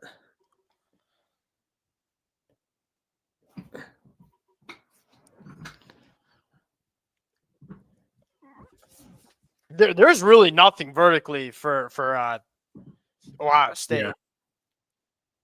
Grant, I feel like these wideouts, there's been a couple plays to make. Well, but look at this. It's not there though. This is not. No, that'd be a great, good play, but I think you're being hard on the wideouts. Well, Jeremiah Smith, the one went kind of right through his hands. Would have been a nice catch, but I agree. I also think they may have scored on that drive, so I don't know if it would have mattered. But the Jeremiah Smith one, was that the first drive of the game? I'm trying to. It was first or second. I can't remember exactly. They're starting to not block up real well though. Saw a couple of holes there, maybe. Who's that down? Is that Alfred? I think it was Alfred. All right, they're in the injury. I lean D line, but tackling in space is becoming so important because so many teams are going to the quick game stuff, and if you're slow at linebacker and safety and you can't tackle in space, it's a problem. But if you have a defensive line that can just take over, think about Georgia in 2022, it was just 2021, 2022 Georgia. You just gonna block them up, and it's so hard to move the football. If you can stop the run and then force second and third and longs, and then win with your front four, it's such a hard defense to. Yeah, but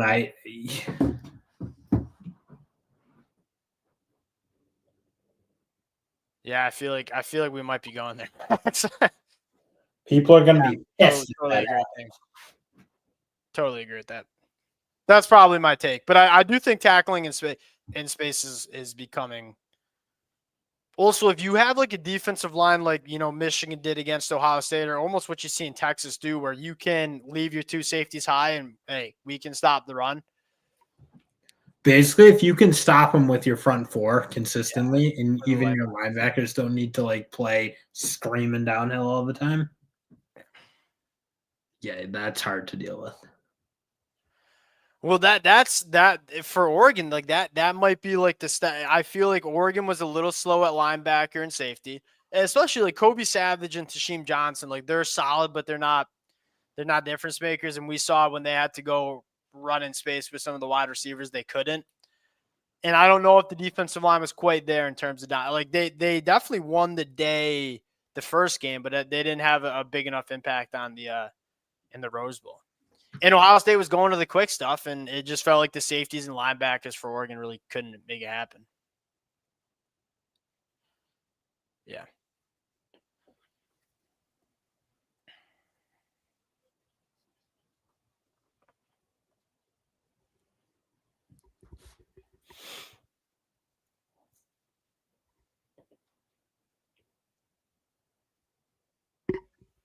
Yes, I do, personally. I think last year's Michigan defense was really special. I agree.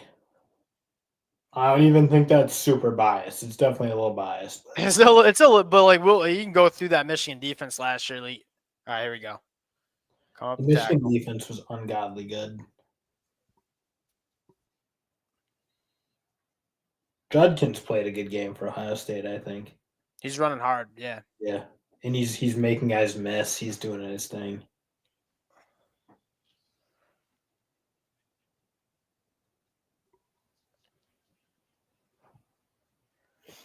I had a bad take on Quinn. I didn't think he was like quite the difference maker. I thought he was more of a volume guy at Ole Miss. He's damn good running back. That's probably a bad take. Yeah, you get to see when he gets to like play fresh. Yeah.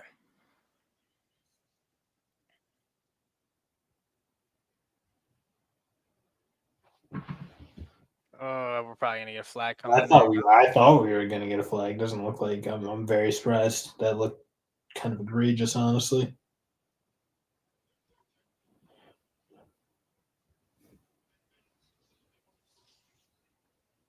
Yeah, that was definitely a little tug on the hip.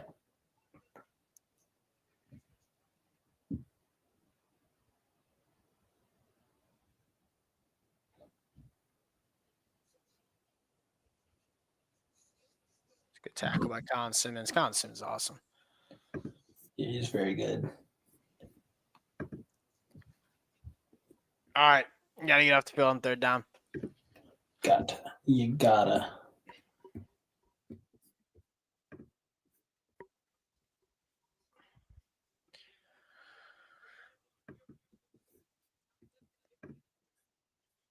Was that Colin Simmons getting pissed that he was getting pulled?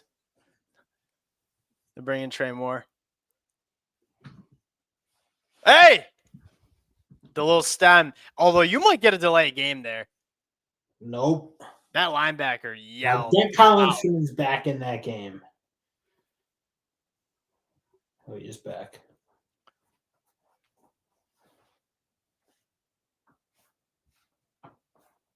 I wish they had a better rule on that, because you see that linebacker like clearly yelled something to stem his defensive line, and well, I think you can. I thought you could yell. You just can't clap. I don't know the rule because it's not. It doesn't. I don't love that. I don't love that defensive lines can do that. Personally, it feels a little like gimmicky to me. Just line up and beat them.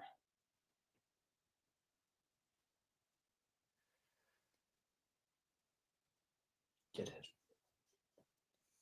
Come up and tackle. You come up and tackle.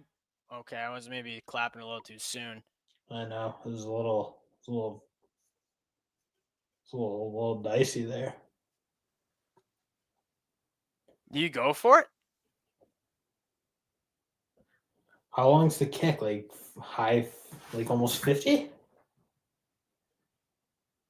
Well, he made it like a much more manageable fourth down. It'd be 52 yards.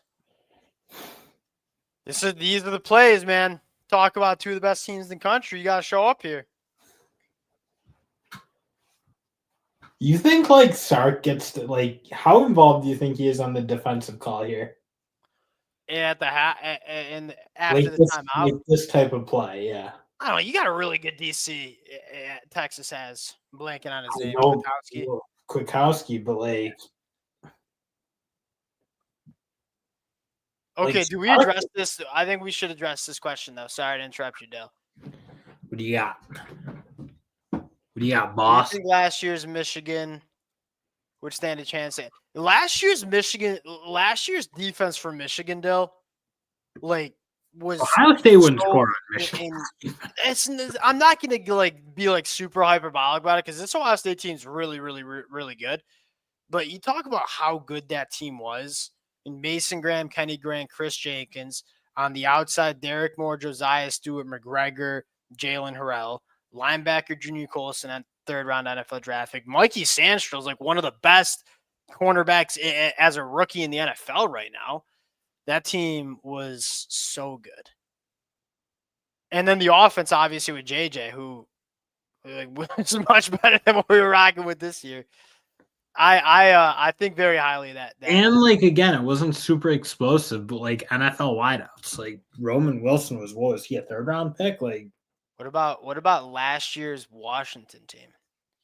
The thing with last year's team, like Michael Penix is a way better quarterback than any quarterback we see in the college football playoffs this year, by far. agree. For sure, agree. Now does Washington hold up in the line of scrimmage? They had a really good secondary too, Washington. There's Jabbar Muhammad was at Washington. Yeah, but like total team, I don't think they were like would keep up exactly. Yeah, that. Sorry, I keep pulling up the.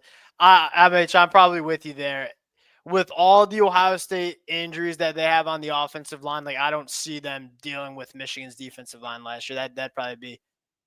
Yeah, Penix is that guy. He was really good for Washington last year. Dude, the quarterback playing college Yes, AZ Nurse. Ball. I know it's like kind of a hot take, and I'm wearing a Michigan jersey, so it's like, but it's like that defense was disgusting. NFL talent is so well coached. Yeah, that was one of the best defenses we've seen. I'm happy someone else said it. I didn't want to say it. I want to say it first. Jesse Minter is like a genius. Yeah, now he's like just crushing it in the NFL. He's got the best NFL defense now. He's doing his thing. Yeah, Washington was because they had 2 NFL tackles, obviously Penix, 3 NFL wide receivers, and really good defensive backs.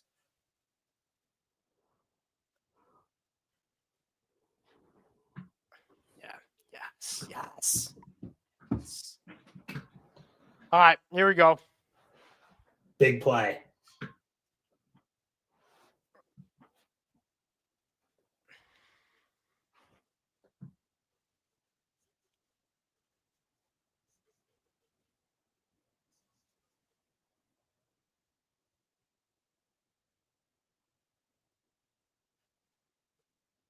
Wow.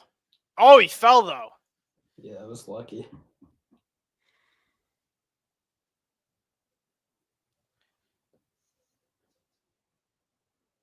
I don't get that alignment, frankly. What do you mean? I think it may. put one defensive lineman on the right side of the line. It's like almost giving it. That's like 2 yards. Yeah, I think it had a lot to do with like if you're Texas, you're probably getting into your pass rush a little bit and not really trying to get upfield. It's 4th and 2. I didn't think they'd run it here. Did you expect them to run? I didn't expect them to No, I run that didn't football. think they would, but like it's not totally on feet. Taft. That is just, that's not Taft. Sorry, 18. Is it Leafau? Leafau, yeah. That was.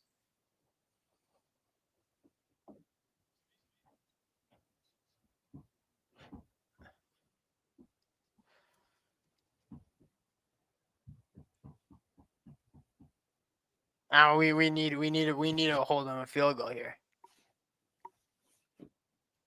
I would agree with that.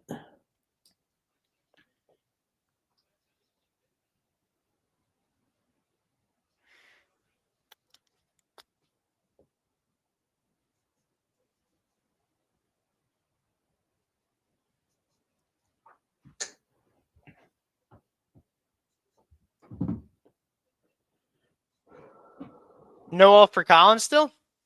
He might be. I might have seen him. Yeah, I'll have to start paying attention.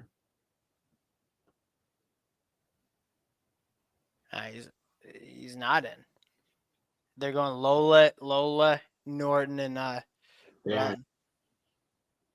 that's Sorrell out there. Yep. Surprised we're playing Sorrell at the 3-tech now. Like we know where they're going to try to mash. Yeah, they basically went right at him. Short. They're short, but I think you just get under center here with your 6'5", 6'4", 245-pound quarterback, right? Don't overthink this. you would think. It's a really good tackle by Taff. I'm not gonna lie, I can't tell the difference between Taff and Lole. Yeah, they get me. Yeah, 100% agree.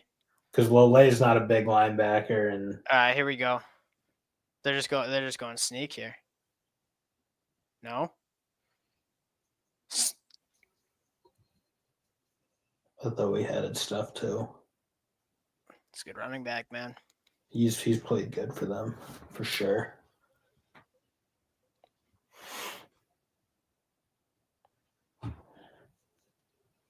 Having those kind of running backs, like you just ride the hot hand.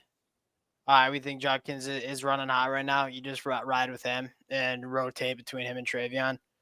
Judkins running the football very, very well.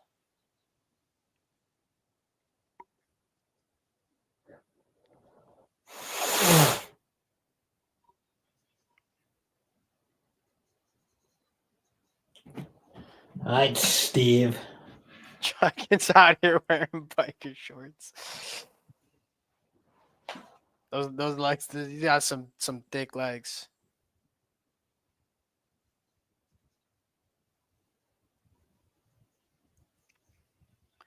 Man, we talked all year about Will Howard in the run game. And they never seem to do it. They never seem to do it. On one of the biggest plays of the season, they go Will Howard designed run. Kill us with it. Man, Judkins he's just so strong. He's just strong lower half.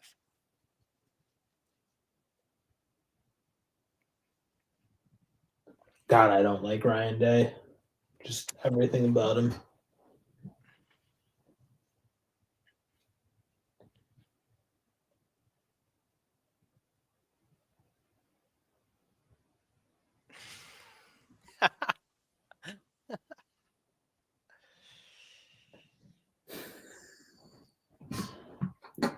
All right.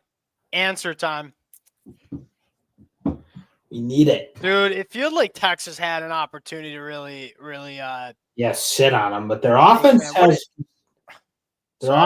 failed them all day. Yeah. Just like when they get a chance to take the momentum, they go 3 and out. And it's gross. It's just gross. It's been gross, and that was a 13-play, 88-yard drive that took up 7 minutes and 45 seconds. That's that's like a put away. That's like a put away drive. If we're being honest. That's fine. You scored. Yeah. All right.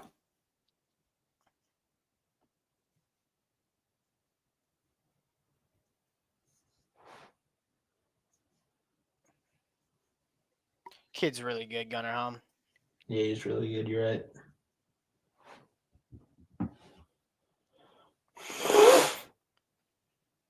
You need a Kleenex, big dog? Probably. But I'm stuck.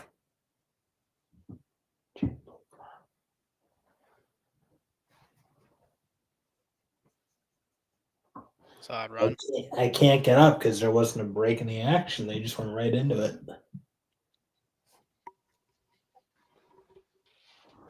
That was a very good run, by the way. I thought so too.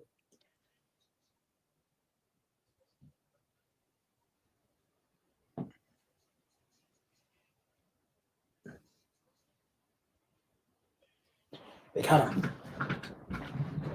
All right. Get loose, Gunner. Get loose. Get loose, Gunner. Get loose. No, we get a taunting there? For pointing at him? You can't point. That is a rule. I think that's a rule. That's childish by the refs, not by Gunnar Helm. He didn't really do anything, honestly. Well, you can't point, Dill. I guess, whatever. Some I homer don't think you refs. point. They're just rooting for Ohio State blatantly. It's gross. I really like that call. Delay, release him out.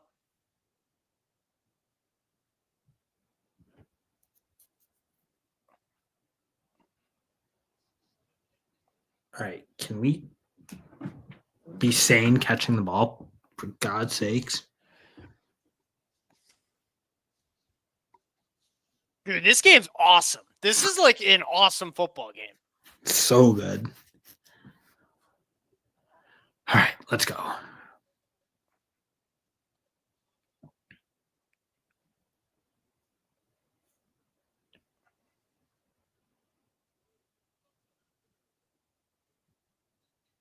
You're going for it on territory here, right? You're not settling for a field goal. Yeah.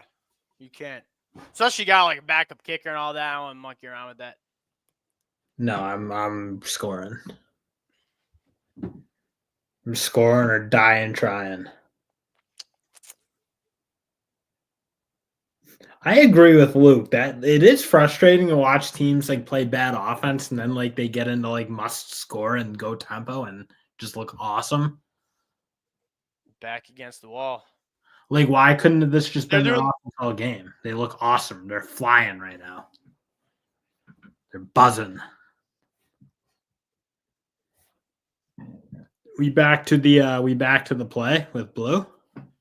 Well, I mean, they didn't really release him up, but they hit him. No, but like right now. Yeah, that wasn't. It's like there's not a lot of space to run that. Yeah, that's true. I mean, you might just you kind of got a loaded box here. I wouldn't be surprised to see them running here because it is 4 to score. Quinn's checking to something.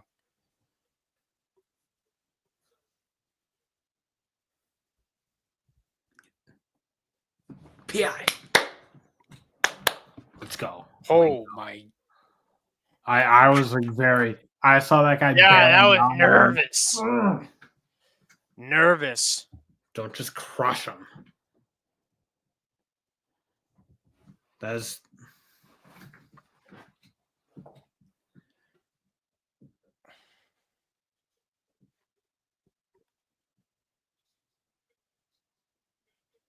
he didn't even really need to. They kind of had the coverage right. That's the one we talked about that earlier. Like you kind of like just a little bit of a. Oof. Yeah. I think it was a PI, but I just don't know Yeah. if he to do it. Both didn't have their heads around. All right. PI again. Thank you. Yeah. Yeah, that's clear. That's a good route by Golden. Yeah. Now I think you got to run it here. I wouldn't mind seeing. You're going to have it at like the half an inch yard line.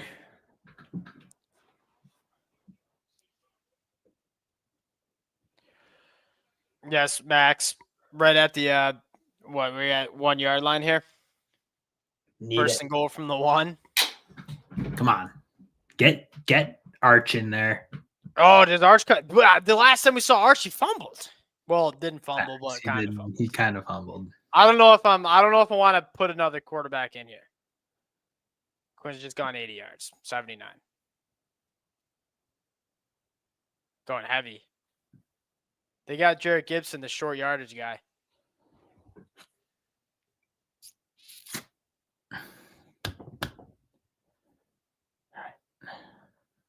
Oh, they're going back to the spread. Sending on the athletes. It's a guy. Get the athletes back.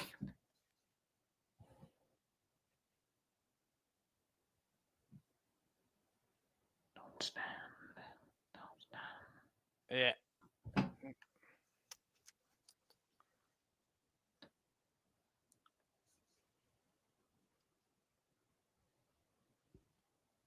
I resent that call with all my being. No.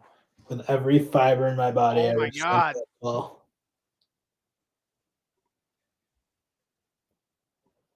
Like, what do you think? Every one of your guys is going to make blocks on the perimeter? Like, perfect? Stupid. Well, like my take on that is just this is a very fast Ohio State defense. I don't know if we're trying to like out leverage them to the boundary there. I would have tried probably another just. Yeah, I mean you have a bunch of dogs on your offensive line. Trust that unit there, and especially don't make a play that you could. I mean, you go back 7 yards there. All right, that's a hold now. I thought so.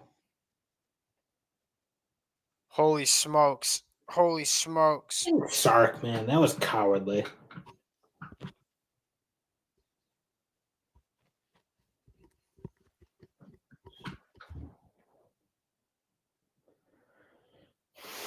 All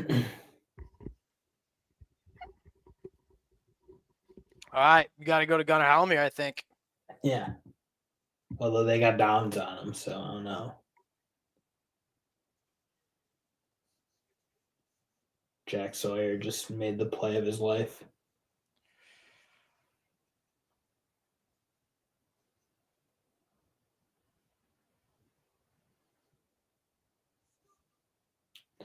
I detest what just happened. Wow. It was first and goal from the 1. And Sark got scared. Wow. Hey, Jack Sawyer, like as a Michigan fan, but I'll say this, like he's gone through a lot during his Ohio State career, but he showed up in a big moment. He's played really good football all year for them. Yeah, Jack Sawyer's been he's been awesome there. I got a Notre Dame fan coming in, not happy about seeing Ohio State. Notre Dame can beat this team. They suck too.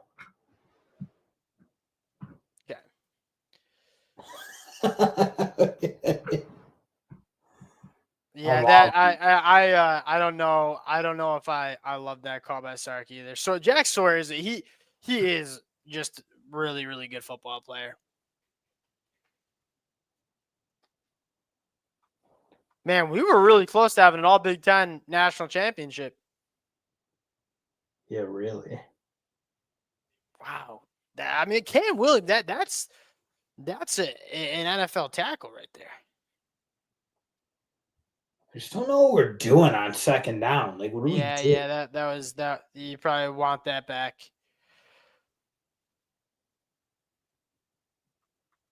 Of course you want it back. That's like it's just like being scared. Like, what are you coaching scared for?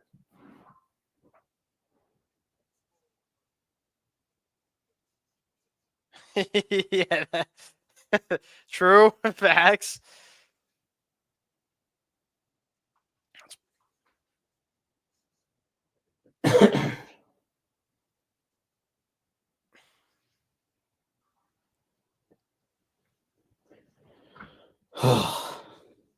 Got one more shot to end this dream season for the Bucks.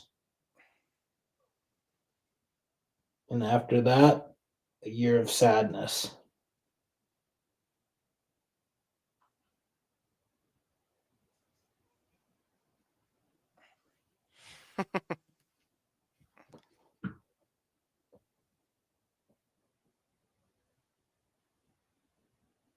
Yeah, we just claim the big Notre Dame. They come to the Big Ten eventually. They'll probably try to get into the ACC so they can just run it. Yeah, I mean if they go to Although the ACC, I mean.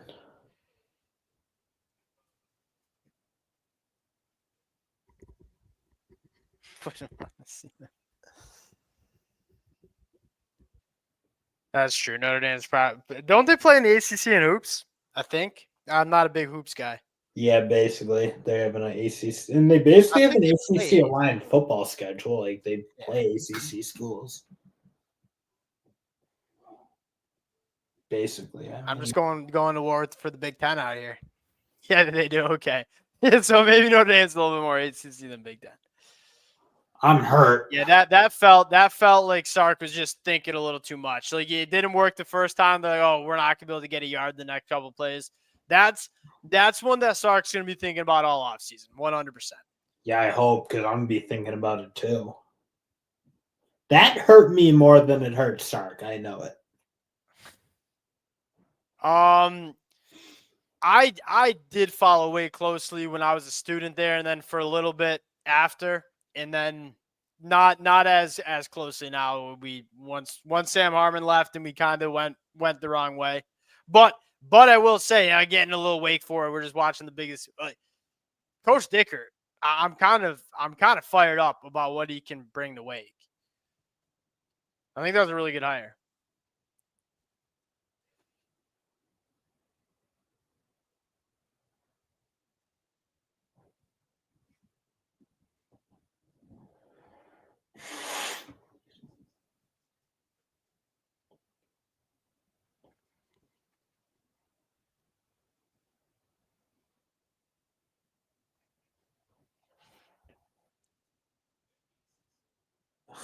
I'm so disappointed.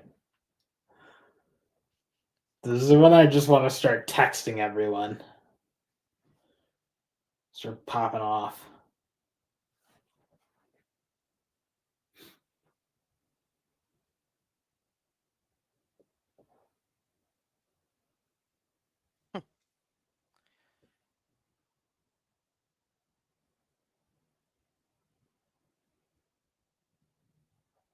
That Michigan fans can't possibly be in the slightest way rooting for Ohio State. I know we beat them, but I think some non-Michigan fans think it because they don't understand how much we dislike them. I mean, I think I is the narrative we were talking about last night. The Like, can we claim national championship because we beat them? so Quinn, what is our take on Quinn Ewers after this game? Can't be great. He played a good second half for sure, but man, that first half he had some. I think he had some real chances to step on Ohio State, and he couldn't rise to the occasion, which is disappointing. My take on Quinn Ewers, I just don't know if he like is a difference maker, creates enough. He's so limited, and that's so important. And he managed to pocket horribly in the first half. It was such an ugly first half from him. I agree. What are the thing with Quinn is, and I also one thing I just feel like he never drives the football in there. All right, we're looking at the box score here. 28-14. I mean, Texas 20 first downs, Ohio State 17. Ohio State was miserable. Both teams weren't all that good on third downs. 360 total yards to 341 for Texas. Pretty even. I mean, it just came down to some plays. It's a very, very, very good football game. It was a good game. Oh yeah, 100%. Sark is building at Texas. This program is going to be a powerhouse for a very long time. They're going to be competing for national championships for a very long time. Ooh, I don't think I'd take Ewers over McCarthy. I think I'd take JJ. I think JJ better frame, better athlete. But I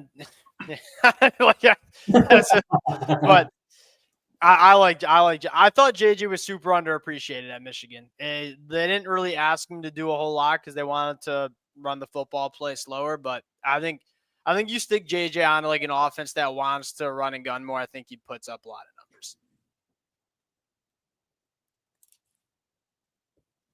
Yeah, I mean, I get it. It was a very good defense. Michigan was playing opposite, 100%.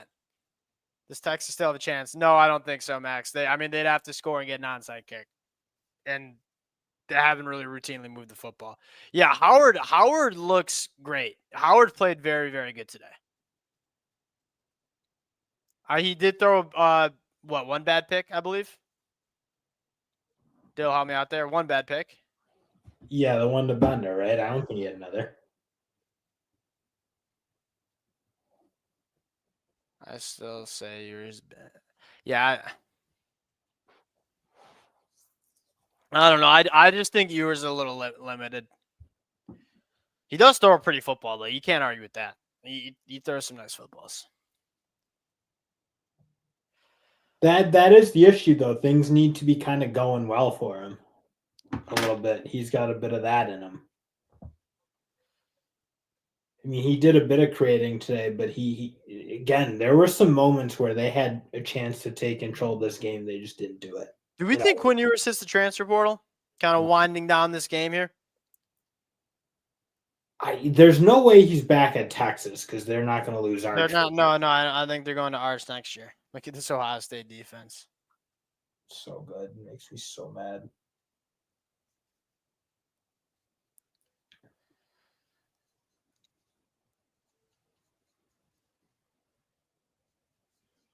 We think Quinn hits the portal.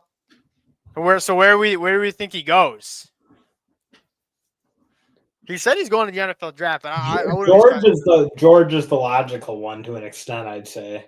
People said Oregon came in with a big offer. I think they like Dante more. I think the Ducks what about that'd be crazy. Depends how much Ohio State likes Julian Sane or not. There's no way they can love him. There we go. I think he goes pro.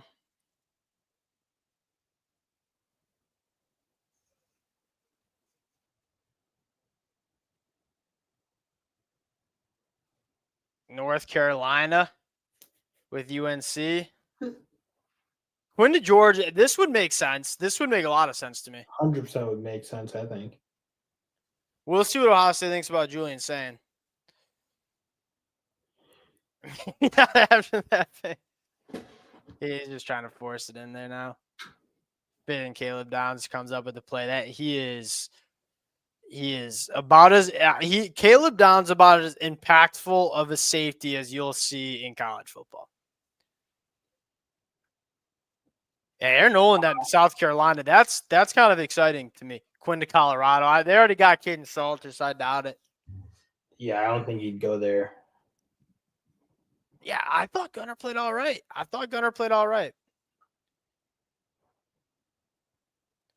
There needs to be a bit of a they need weapons to evaluate quarterbacks right now. They're just so bare. Yeah, but they got it. They got Noah Thomas. No, I know they kind of rebuilt it, and hopefully some of those younger guys again, Nitro Tuggle. We'll see. I'm kind of interested. I think, especially with NIL, you're seeing like Carson Beck. I think got like a day 2 grade, and we'll see. I'm probably lower on Quinn than you are. Texas not even going to use their timeouts. They better not. All right. That'll do it. We'll be breaking down the Ohio State Notre Dame game probably tomorrow morning. Wake up, cup of coffee. We'll break it down.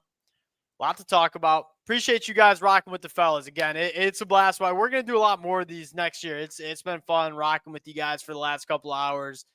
Appreciate you all tuning in, and we'll talk to you all later.